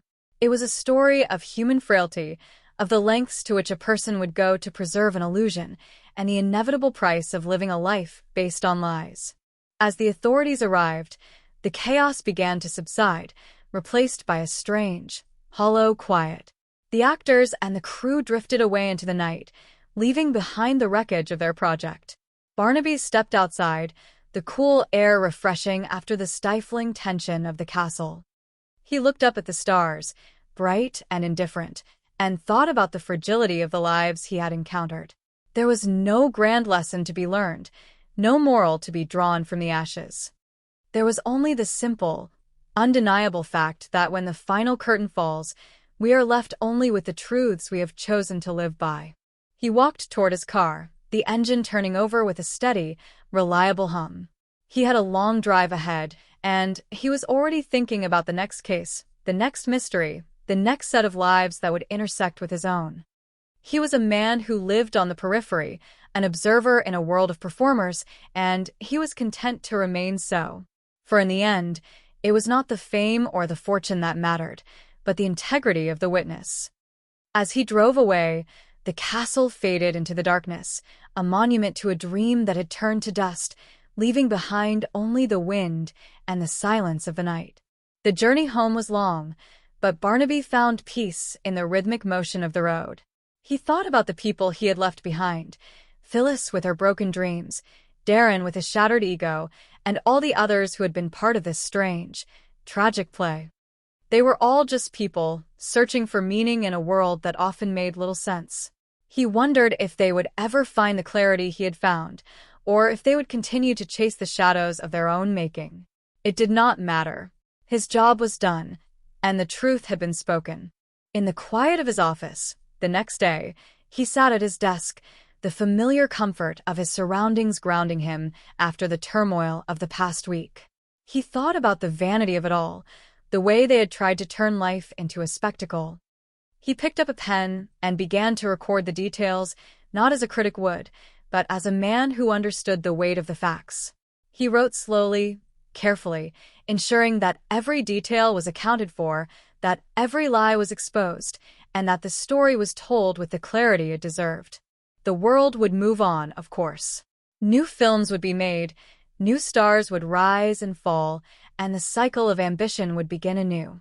But for a moment, in the quiet of this room, the truth stood alone, untarnished and clear. Barnaby smiled, a small, tired gesture, and closed the folder.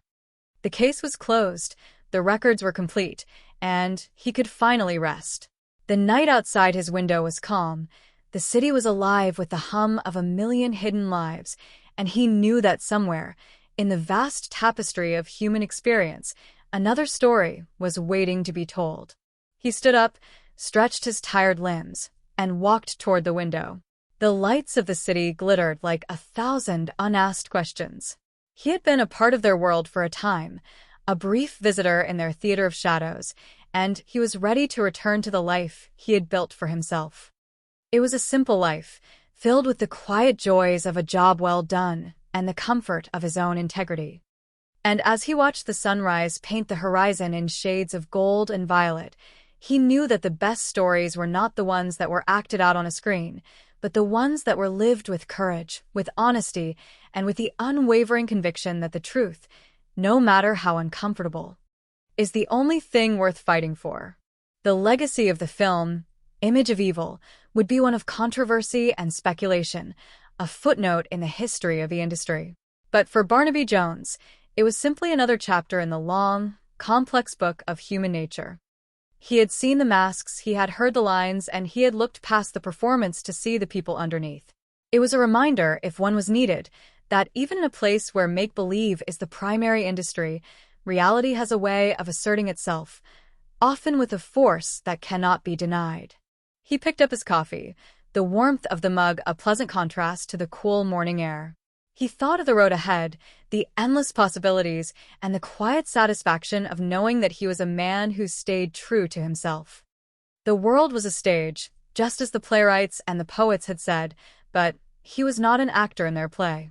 He was a spectator, a witness, and a guardian of the truth. And as he took his first sip of the day, he knew that this was enough. The quiet of the morning was shattered by the distant sound of a siren, a reminder that the world was still turning, still struggling, and still in need of those who would stand for the right. He turned away from the window and returned to his desk. There was always work to be done, always a mystery to be solved, and always the hope that, in the end, we might all learn to be a little more human, a little more kind, and a little more true to the people we were meant to be. It was a hopeful thought, and in a world that often seemed determined to prove the contrary, it was a thought worth holding on to. He began to organize his notes, each page a testament to a life lived, a lesson learned, and a truth uncovered. He felt a sense of purpose that transcended the petty ambitions of the people he had met.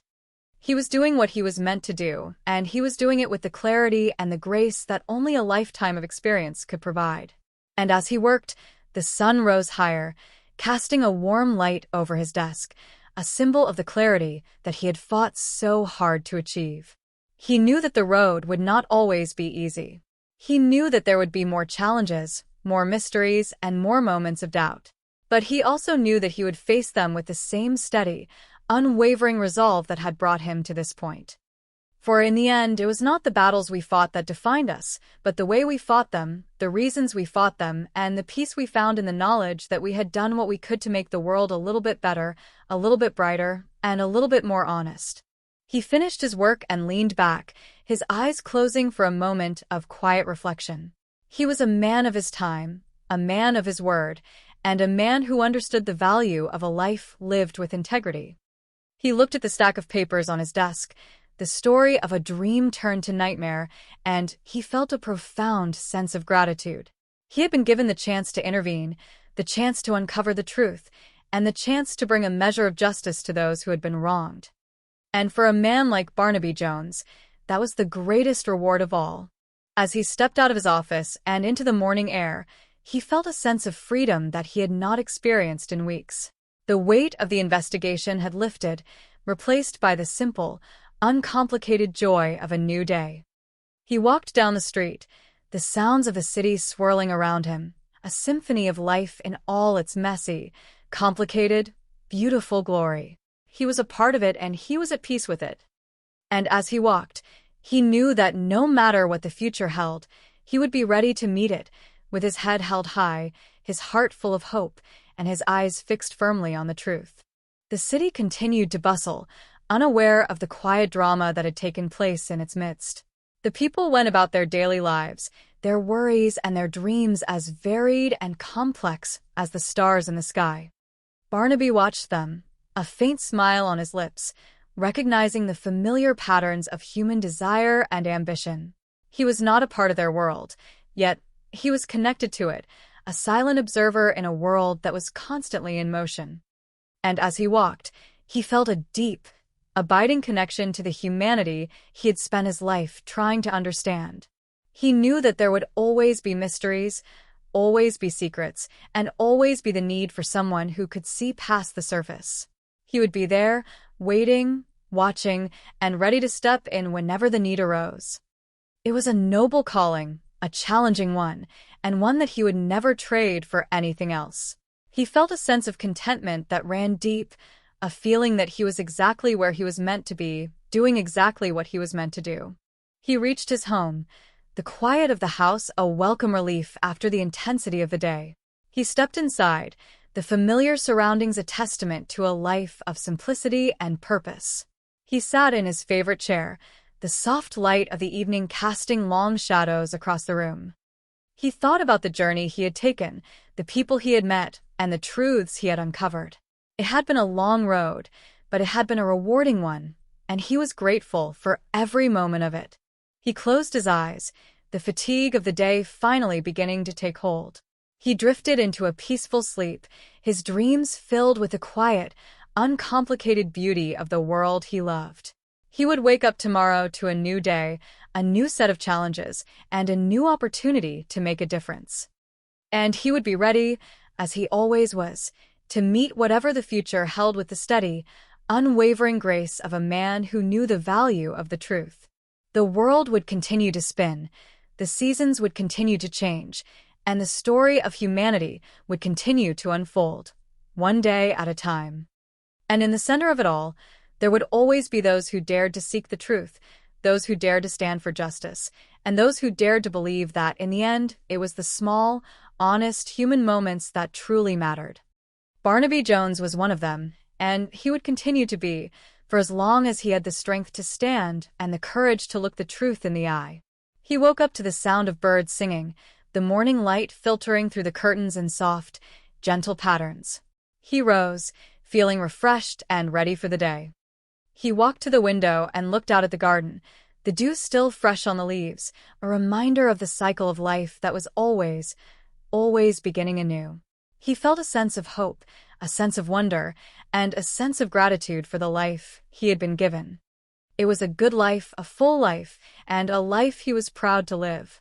He spent the morning in the garden, the physical labor a welcome change from the mental intensity of his work. He pruned the roses, watered the flowers, and watched the life in the garden grow, change, and thrive. It was a lesson in patience, a lesson in growth, and a lesson in the simple, uncomplicated beauty of existence.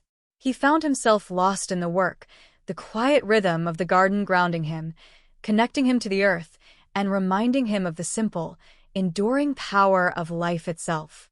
As he worked, he thought about the many lives he had touched, the many problems he had solved, and the many truths he had uncovered. He felt a sense of accomplishment, but more importantly, he felt a sense of peace. He had done his part, he had stood for what he believed in, and he had helped to make the world a little bit better, one case at a time. It was a quiet, modest achievement, but it was enough. He walked back into the house, the smell of fresh coffee filling the air. He sat at his table, the morning sun streaming through the window, and he realized that the happiness he had been searching for had been right here all along. It was in the quiet of the morning, in the beauty of the garden, and in the simple, honest work of a life lived with purpose. It was not in the fame, or the fortune, or the drama of the world, but in the quiet, everyday moments that make life worth living. He looked at the world with new eyes, a heart full of gratitude, and a mind clear of the distractions that had once clouded his vision. He was ready for whatever the future held, and he was content to live each day, one moment at a time, with the knowledge that he was exactly where he was meant to be. The story of Image of Evil was over, but the story of Barnaby Jones was only just beginning, and he was looking forward to every chapter that was yet to be written. The days stretched out before him, a blank page waiting to be filled with the experiences, the challenges, and the joys of a life well lived. He took a deep breath, the air fresh and clean, and felt a sense of clarity that he had not known in years. He knew that the world was still full of mysteries, still full of secrets, and still in need of those who would see through the lies. And he knew that he would be there, ready to do his part, with the same steady, unwavering commitment that had guided him all his life. He was a man who understood the value of the truth, a man who respected the dignity of every individual, and a man who believed that, at the heart of every mystery, there is a lesson to be learned and a truth to be understood. He was ready for the next case, the next adventure, and the next opportunity to serve the cause of justice. And he was ready to live his life with the grace, the wisdom, and the quiet integrity that had defined him all these years. As the sun reached its zenith, casting a golden light across the room, Barnaby felt a sense of profound peace. He was home, he was whole, and he was ready for whatever the future held. He had learned the lessons of the past, he had embraced the challenges of the present, and he was looking forward to the possibilities of the future. It was a good day, a wonderful day, and he was grateful for every single moment of it. The city continued to thrive, the world continued to spin, and the story of humanity continued to grow. And throughout it all, Barnaby Jones remained a steady presence, a beacon of truth in a world that often seemed lost in the shadows. He was a man of his time, a man of his word, and a man who understood that ultimately it is the truth that sets us free. And as he sat in the warmth of the sun, he knew that he would never, ever stop searching for it. The afternoon passed in a blur of simple tasks and quiet reflections. He read, he thought, and he enjoyed the peaceful rhythm of his own life. He was a man who knew how to balance the demands of the world with the needs of the soul, and he was content to do so. He had learned that the most important things in life are often the simplest, and he was happy to devote his time to the things that truly mattered. As the evening approached, the sky turned a deep, beautiful blue, and the stars began to appear one by one in the vast expanse of the night. Barnaby sat on his porch, watching the world transition from day to night, a process he had seen 1,000 times and yet, each time, found to be a source of wonder and inspiration. It was a reminder that life is a series of transitions, a series of endings and beginnings, and that each one holds the potential for something new, something beautiful, and something true. He thought about the future, the possibilities that lay ahead, and the many ways he could continue to serve. He knew that there would be more mysteries, more cases, and more opportunities to make a difference. He was ready for them all, with a heart full of hope, a mind full of wisdom, and a spirit that was always willing to learn. He was a man who had lived, a man who had loved, and a man who had learned the value of the truth, and he was ready for whatever came next. The night deepened, the silence of the house a comfortable companion. He went inside, the warmth of the home a welcome relief from the cool evening air. He turned out the lights, the darkness a gentle blanket that wrapped him in its embrace. He fell asleep, his heart full of peace, his mind clear of worries, and his spirit ready for the next day. He was a man who knew the meaning of a life well lived, and he was ready to continue living it, one day at a time, with the grace, the wisdom, and the courage that had always been his guide. The following weeks were a time of rest and reflection. Barnaby took the time to enjoy the simple pleasures of life, the changing of the seasons, the beauty of the natural world, and the quiet contentment of his own thoughts.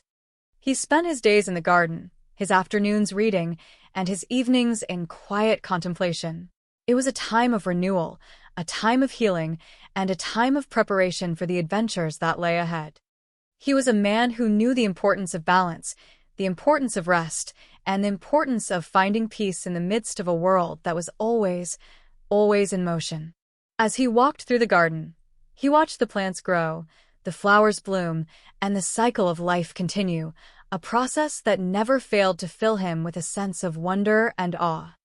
He saw the beauty in the small, everyday things, the way the light hit the leaves, the way the wind moved the branches, and the way the world seemed to come alive in the quiet of the morning. It was a lesson in the power of observation, a lesson in the beauty of the present moment, and a lesson in the wisdom of simply being.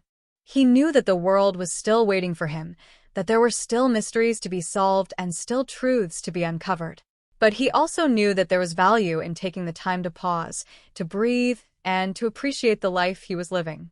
He was a man who had learned that the journey is just as important as the destination, and he was happy to enjoy every step of the way. He was a man who understood the value of the journey, the importance of the experience, and the significance of the lessons he had learned along the way. The peace of the garden, the quiet of the house, and the beauty of the day all combined to create a sense of harmony that he had not known in a long time. He felt at one with the world, at one with himself, and at one with the truth that had always guided him. He was a man of his word, a man of his principles, and a man who understood the importance of living a life of integrity, of kindness, and of truth. He was ready for the next chapter, whatever it might be, and he was ready to embrace it with the same spirit of curiosity, dedication, and grace that had always been his hallmark. The weeks turned into months, and Barnaby found himself more and more engaged with the world, not as an outsider, but as an active participant in the community he loved. He volunteered, he participated in local events, and he found joy in the simple, human connections that enriched his life. He was a man who had found his place, a man who had made his mark, and a man who was finally, truly at home. He was a man who understood that life is not about the grand gestures, but about the small, everyday kindnesses that make the world a better, warmer, and more human place. As he looked back on his life, he saw the many paths he had walked, the many trials he had endured, and the many lessons he had learned. He was a man who was grateful for the experiences, the friendships, and the growth that had shaped him into the person he was today. He was a man who had seen the best and the worst of humanity, and he was a man who still, after all these years, believed in the goodness, the potential, and the inherent worth of every human being. The world would continue to change, to evolve, and to challenge us, but as long as we have people like Barnaby Jones, people who are willing to look past the surface, to seek the truth, and to act with kindness and integrity, there will always be hope. And as he walked into the future, with his heart full of gratitude and his spirit full of courage, he knew that the best was yet to come. He was a man who had lived, a man who had learned, and a man who had truly, finally, found his way home. In the end, it was not the mysteries he had solved that mattered, but the lives he had touched. It was not the truth he had uncovered that defined him, but the way he had lived his life with honesty, with grace, and with a commitment to the greater good. It was not the world he had observed that shaped him, but the world he had actively participated in, the world he had loved, and the world he had strived, in his own quiet way, to make a little bit better. It was, in every sense, a life well lived.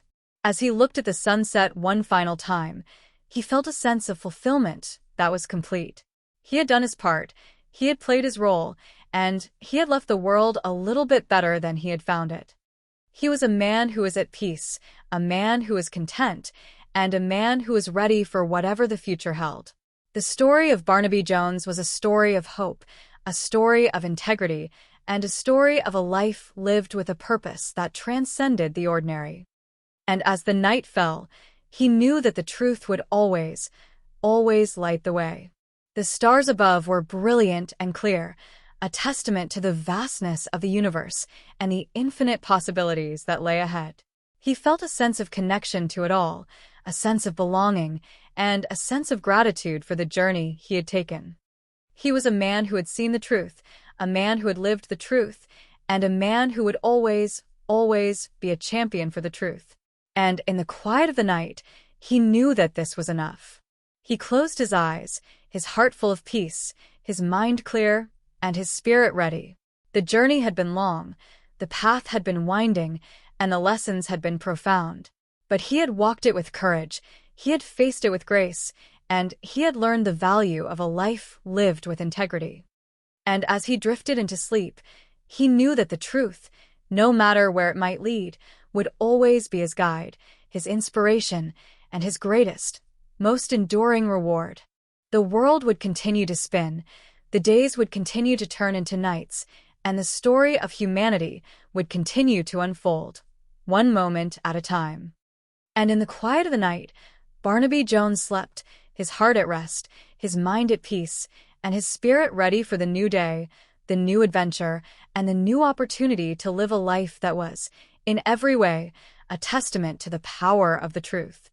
He was a man who had lived, a man who had learned, and a man who was finally, truly at home. And as the new day dawned, he would rise, with the same quiet determination, the same gentle wisdom, and the same unwavering commitment to the truth that had always been his hallmark.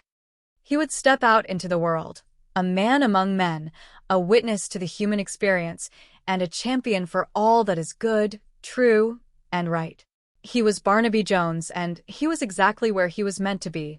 The legacy he would leave behind was not one of fame or fortune, but one of integrity, kindness, and truth. It was a legacy that would continue to inspire, to encourage, and to guide, long after the stories had been told and the cases had been closed. He was a man who had made a difference, and he was a man who would always be remembered for the light he had brought into the world, the truth he had defended, and the life he had lived with such grace, such dignity, and such unwavering commitment to the good of all. As he walked toward the future, he knew that there were still mysteries to be solved, still truths to be uncovered, and still work to be done.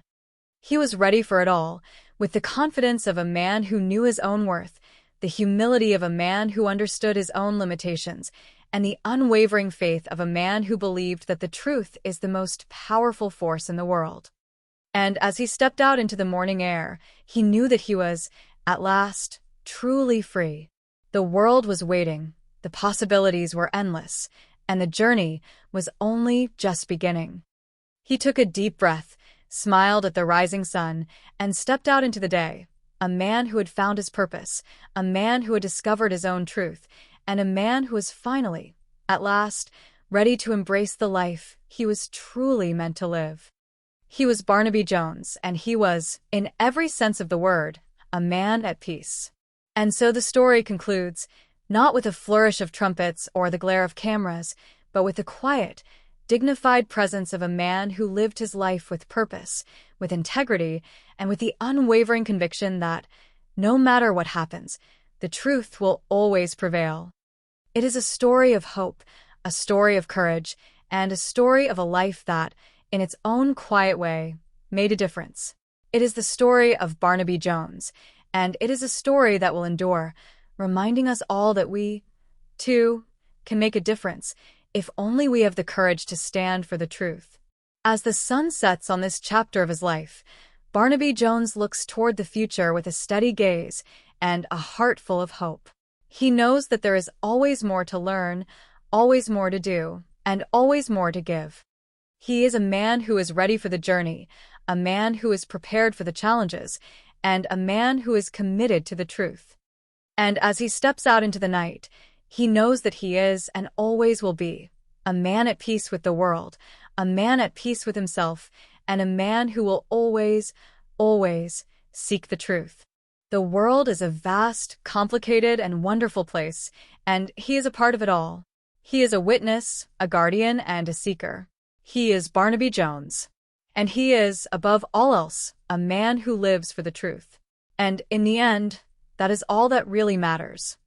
The final curtain has fallen on the production of Image of Evil, but the story of the man who sought the truth continues, and it is a story that we are all, in our own way, a part of.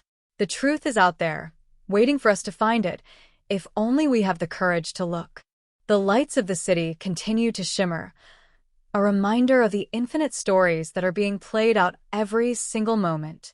Barnaby Jones is but one of them, a humble, quiet presence who has made a mark that will not soon be forgotten. He is a man of honor, a man of integrity, and a man who understands that, at the heart of it all, it is the truth that gives life its meaning.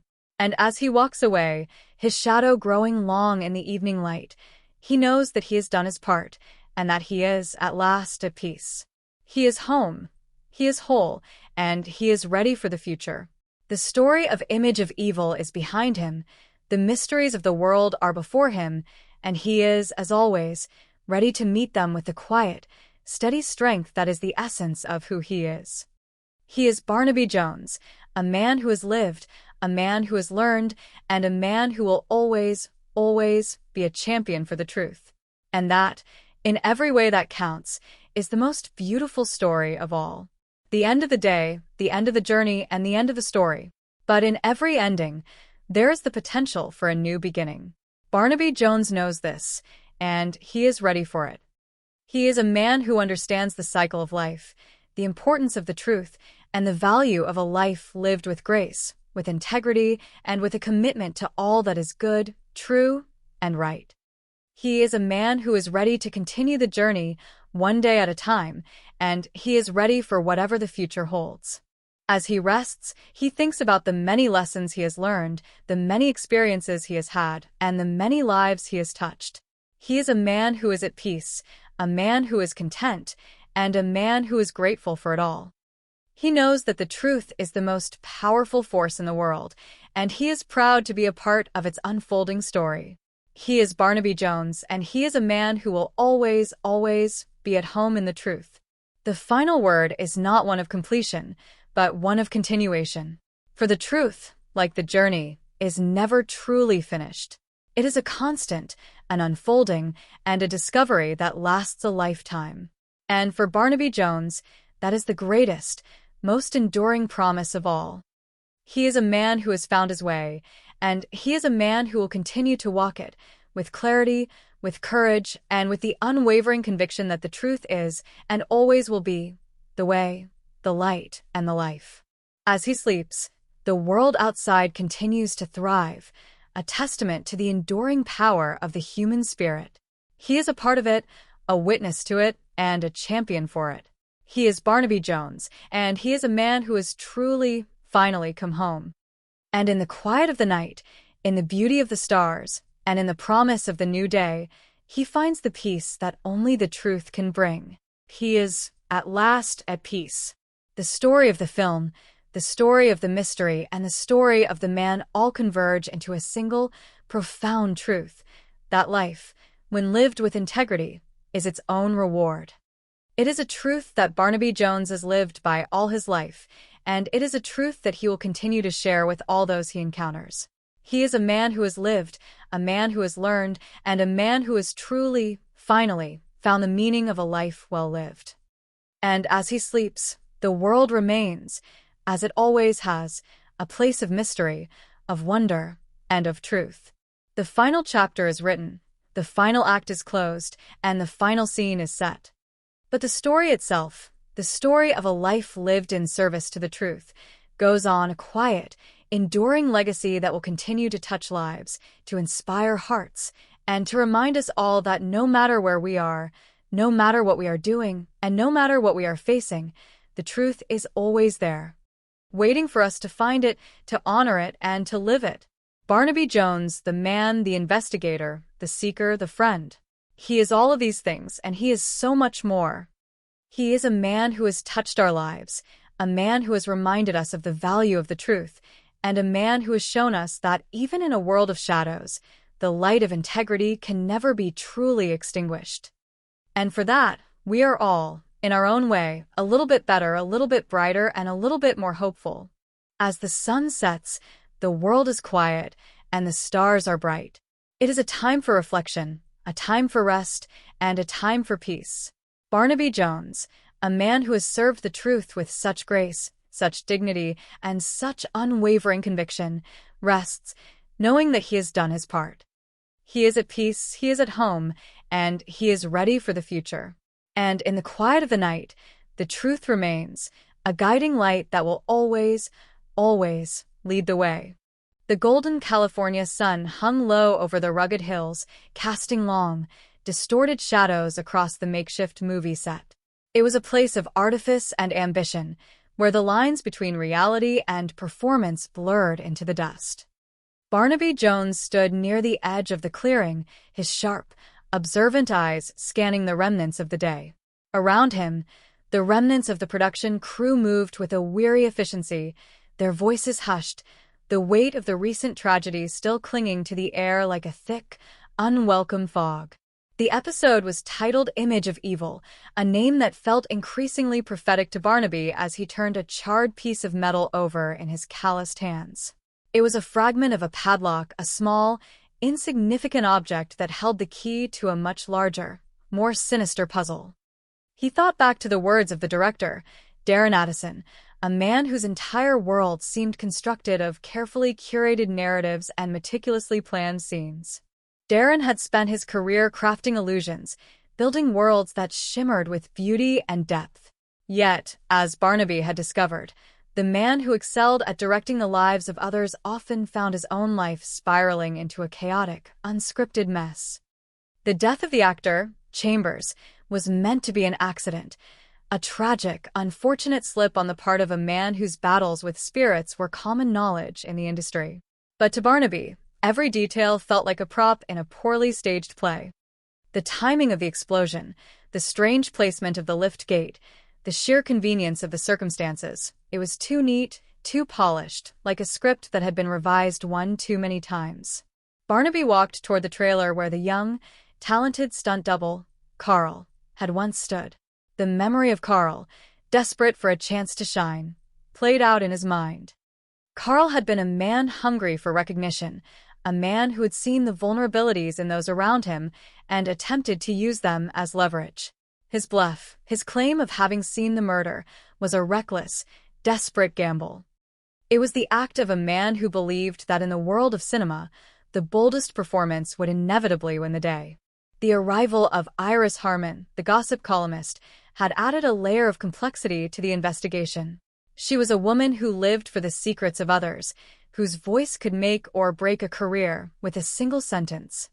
She moved through the world with an air of calculated elegance, her sharp wit masking a keen, analytical mind. Barnaby had come to respect her, not for the salacious stories she peddled, but for the quiet, piercing observations she made about the human condition. She understood the desperation that fueled the residents of this world, the way they clung to their roles, terrified of being forgotten. As evening descended, the castle-like structure where the production was housed took on a foreboding presence. The light flickered, casting eerie shapes against the stone walls. Inside, the tension was palpable. Phyllis Schaefer, the loyal assistant, remained a figure of quiet sorrow, her devotion to Darren a testament to the complex, often destructive nature of love. She had believed in him, had stood by him through the failures and the triumphs, only to realize that the man she worshipped was nothing more than another character in a story he had written for himself. Barnaby sat in the dim light of his own temporary quarters, the silence of the night providing a rare moment of clarity. He thought of the young deputy, Jack, whose aspirations to stardom were just beginning to take root. It was a common story, the lure of the bright lights and the promise of a life transformed. It was a cycle that repeated itself over and over, generation after generation, a constant, flickering flame that drew the dreamers and the lost. The final confrontation had been inevitable. Darren, cornered by his own actions, had tried to orchestrate one last scene, a desperate attempt to maintain control. He had staged the moment, the struggle, the pretense of a tragic end. But Barnaby had seen through the act. He had known that the truth was never as cinematic as the directors would have one believe. It was messy, it was painful, and it was rarely satisfying. As he prepared to leave the location, Barnaby looked back one last time at the set. The cameras were dark, the lights were dimmed, and the actors had retreated into the shadows of their own lives. He wondered if any of them had learned anything from the ordeal. Perhaps they would, in time. Perhaps they would realize that the stories they told were only ever as meaningful as the lives they lived when the cameras were not rolling. He thought of the importance of integrity, the weight of a man's word, and the necessity of facing the consequences of one's choices. In a world of make-believe, the most difficult thing to do was to be real. It was a lesson he had learned many years ago, and one that he continued to carry with him, wherever his investigations led. The drive back to the city was long, the road stretching out like an endless, winding ribbon of gray. Barnaby watched the landscape shift from the rugged hills to the sprawl of the urban landscape. He was tired, but there was a sense of peace in knowing that the truth had been brought to light, that the narrative had been corrected, and that a measure of justice had been served. He thought of Iris, of her promise to share more of her stories, and he found himself smiling. There was something about her, a genuine, human connection that was rare in his line of work. He would call her, he decided. They would have that dinner, and perhaps they would talk about things other than the business of cinema. They would talk about life, about the things that really mattered, and about the quiet, unscripted moments that defined who they were. The city lights appeared on the horizon, a sea of twinkling stars that seemed almost as vast as the real ones above. Barnaby pulled into his driveway, the quiet of the night enveloping him once more. He had done his job, he had helped restore a sense of balance, and he had learned, yet again, that the truth was always worth finding, no matter how deeply it was buried beneath the layers of performance and pretense. He stepped out of his car and breathed in the cool, crisp air of the evening. It was a new day, a new beginning, and he was ready for whatever came next. The world of Hollywood would continue to spin, its stories would continue to be told, and its dreamers would continue to reach for the stars. And somewhere, in the middle of it all, Barnaby Jones would continue to observe, to listen, and to stand as a quiet witness to the truth. The memory of the young stunt double and the ambitious director began to fade, replaced by the simple, enduring reality of his own life. He had seen the power of the image, the way it could distort and consume, but he had also seen the resilience of the human spirit. He had seen the way a single act of kindness or a moment of genuine connection could shift the course of a life, and he felt a profound sense of gratitude for the path he had chosen. As he entered his home, he felt the familiar comfort of his own space, a sanctuary away from the noise and the glitter. He thought of the people he had helped and the ones he hadn't, and he felt a quiet pride in the work he did. It was not always easy, it was not always glamorous, but it was real, and it was important. And that, he realized, was more than enough. He sat by the window, the moonlight reflecting off the surface of a small, tranquil pond. He thought of the future, of the challenges that lay ahead, and of the many stories that were still waiting to be uncovered. He felt a sense of anticipation, a quiet, steady resolve that was as constant as the beating of his own heart. He was Barnaby Jones, and he was ready for the next chapter. The world outside continued its dance, a complex, ever-changing pattern of light and shadow, joy and sorrow. But inside, there was stillness. There was a profound, quiet understanding of the beauty and the fragility of it all. There was a sense of peace that only comes from knowing that, in the end, the truth is the only thing that truly lasts. He looked up at the night sky, at the vast, infinite expanse of stars, and he felt a sense of awe. They had been there for eons, long before the first story was told, and they would be there long after the last one was forgotten. They were the ultimate witness, the silent, enduring observers of all that transpired on this small, fragile planet. And in that, there was a kind of comfort. The journey was not over. It was simply pausing for a moment of reflection. He would take that moment, he would hold it close, and then he would move forward just as he always had. He would continue to seek the truth, to stand for what was right, and to live his life with the same integrity and compassion that he expected from others. And in that, he found his own story, one that was, in its own way, just as meaningful as any that had ever been written for the silver screen. He closed his eyes and allowed the stillness to wash over him, a gentle, healing wave that smoothed away the edges of the day. He thought of the beauty of the simple, unscripted life, and he felt a sense of contentment that he had not known for a long time. He was, at last, exactly where he was meant to be, doing exactly what he was meant to do. And that, he knew, was the greatest story of all.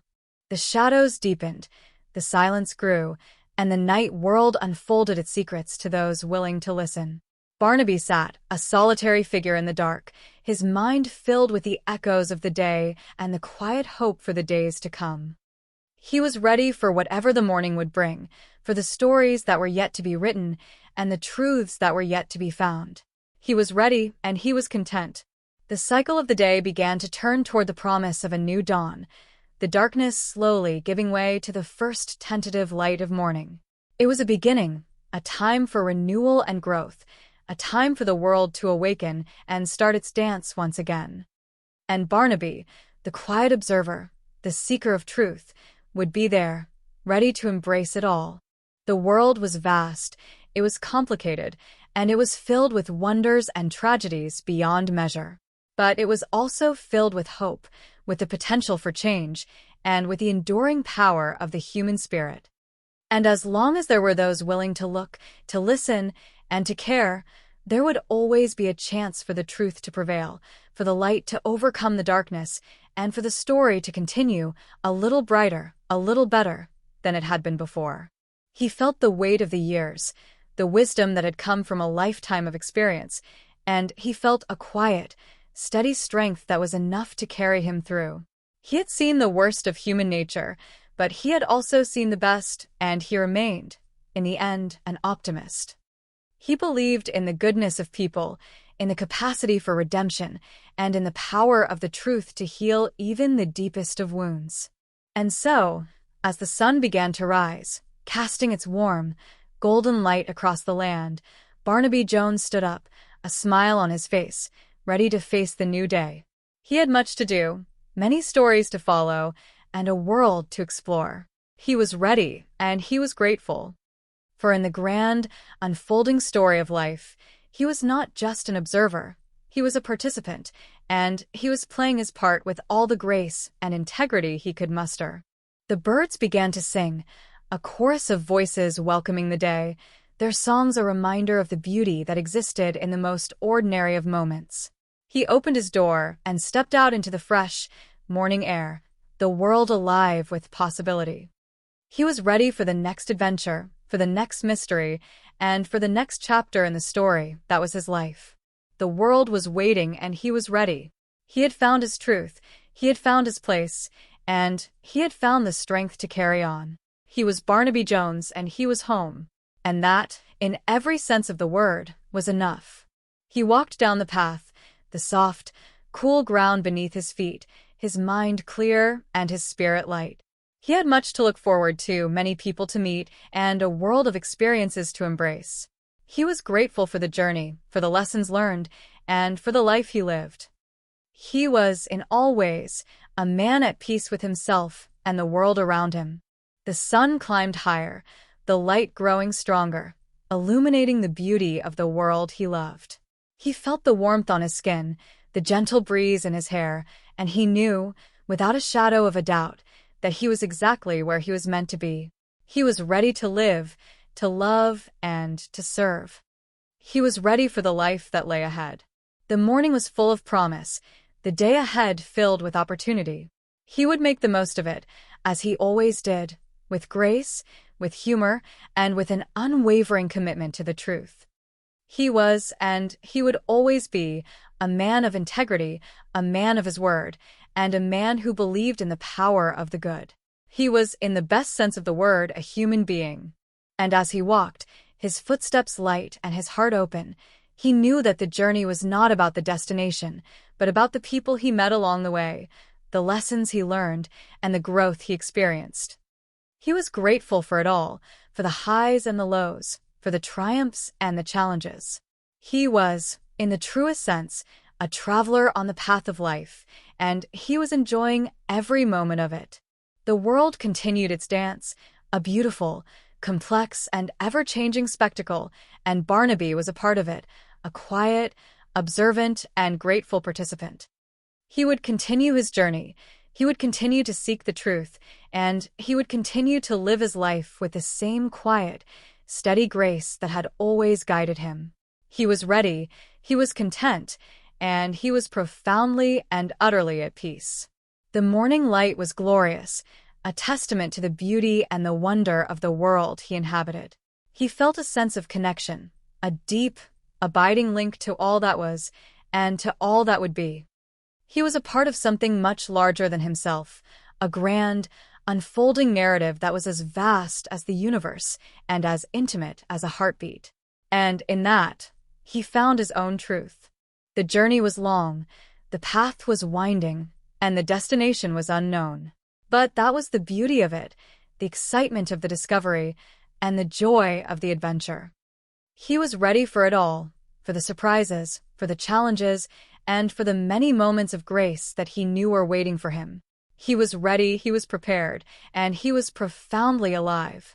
The world was a place of endless possibility, a canvas waiting to be painted, a story waiting to be told. And Barnaby, with his sharp, observant eyes and his kind, compassionate heart, was ready to play his part. He would live, he would love, and he would continue to seek the truth, no matter where it led him. He was ready, he was prepared, and he was, above all, a man at peace. He continued his walk, his thoughts turning to the future, to the many possibilities that lay ahead. He felt a sense of excitement, a quiet, steady anticipation that was as refreshing as the morning dew. He was ready for the next chapter, for the next adventure, and for the many stories that were yet to be told. He was ready, he was prepared, and he was grateful. The morning sun, now high in the sky, cast a brilliant, warm light across the world, highlighting the beauty and the diversity of all that surrounded him. He was part of it all, a small, yet significant, thread in the intricate, woven tapestry of life. He felt a sense of belonging, a profound, quiet contentment that was as deep as the earth and as wide as the sky. He was, and he would always be, a man who cherished the gift of life. The world was full of beauty, full of wonder, and full of potential. And Barnaby, with his open mind and his gentle heart, was ready to explore it all. He would live his life with integrity, with compassion, and with an unwavering commitment to the truth. He was ready, he was prepared, and he was profoundly and deeply at peace. He continued his walk, the day unfolding with promise and opportunity. He would make the most of it, as he always did, with grace, with humor, and with an unwavering commitment to the truth. He was ready for the next adventure, for the next mystery, and for the many stories that were yet to be told. He was ready, he was prepared, and he was profoundly alive. The journey was far from over. It was simply continuing, a beautiful, unfolding narrative of discovery and growth. He was grateful for the experience, for the wisdom he had gained, and for the life he led. He was, in the truest sense, a man who had found his own truth, and who was, in all ways, a man at peace with himself and the world around him. The world was a vast and complex place, a place of mystery and beauty, a place of light and shadow. But through it all, Barnaby Jones remained a quiet, steady, and observant presence, a man who believed in the power of the truth and the enduring beauty of the human spirit. And as he walked, he knew that the journey was worth it, every single step of the way.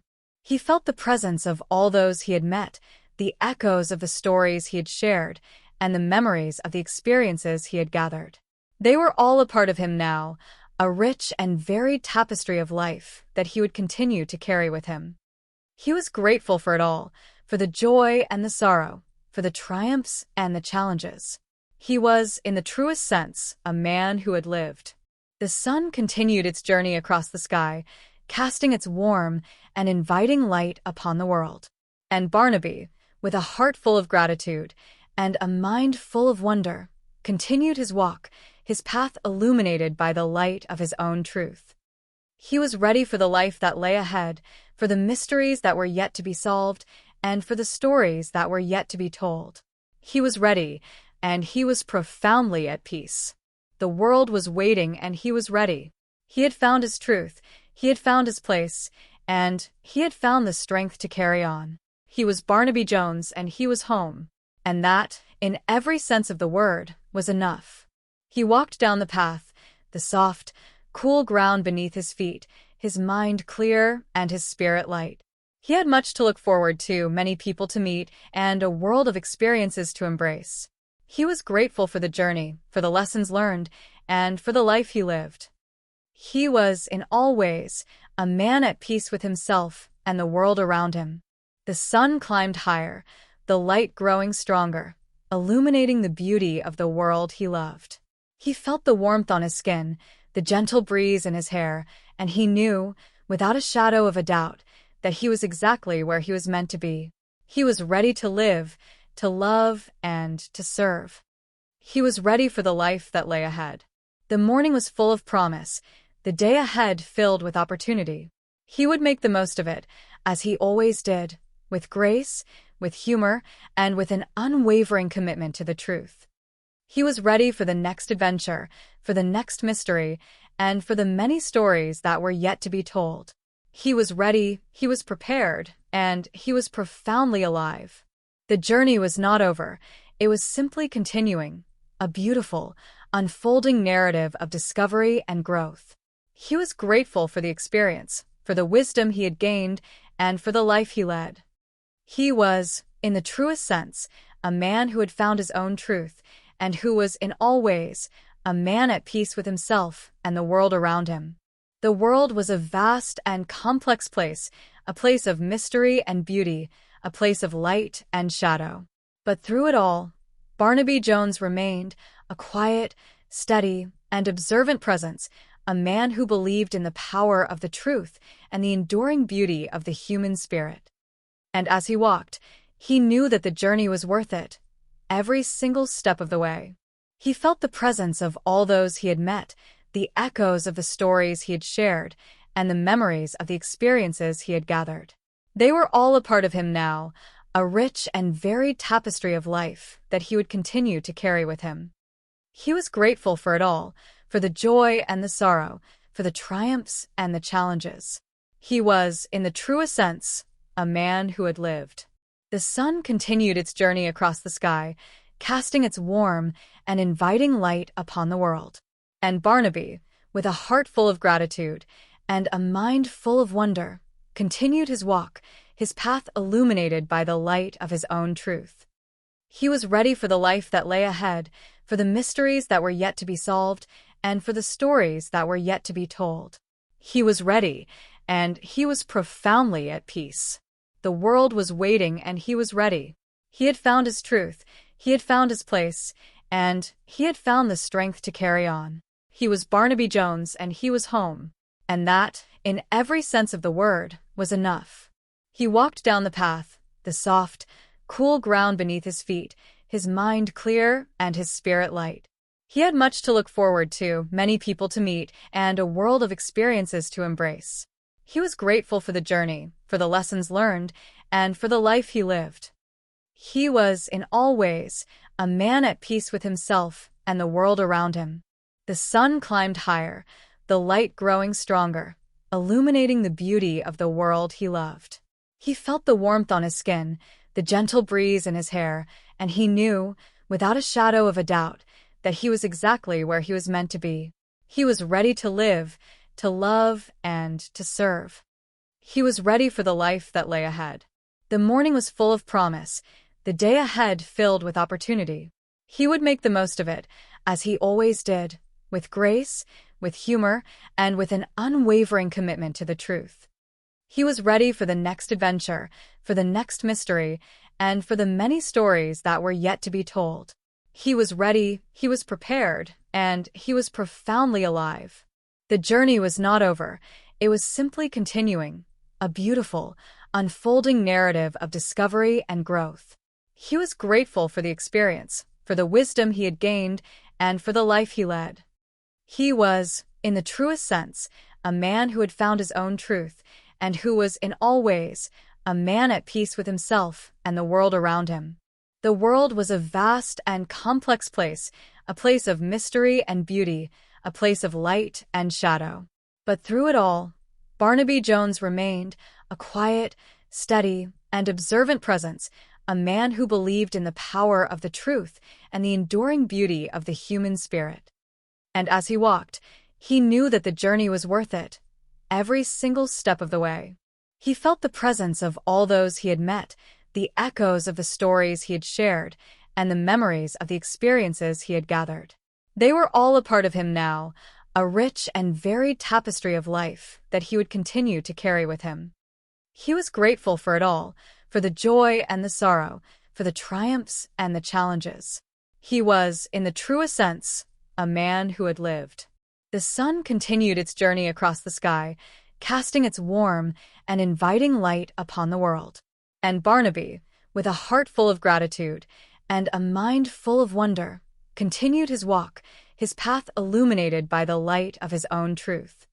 He was ready for the life that lay ahead, for the mysteries that were yet to be solved, and for the stories that were yet to be told. He was ready, and he was profoundly at peace. The world was waiting, and he was ready. He had found his truth, he had found his place, and he had found the strength to carry on. He was Barnaby Jones, and he was home. And that, in every sense of the word, was enough. He walked down the path, the soft, cool ground beneath his feet, his mind clear and his spirit light. He had much to look forward to, many people to meet, and a world of experiences to embrace. He was grateful for the journey, for the lessons learned, and for the life he lived. He was, in all ways, a man at peace with himself and the world around him. The sun climbed higher, the light growing stronger, illuminating the beauty of the world he loved.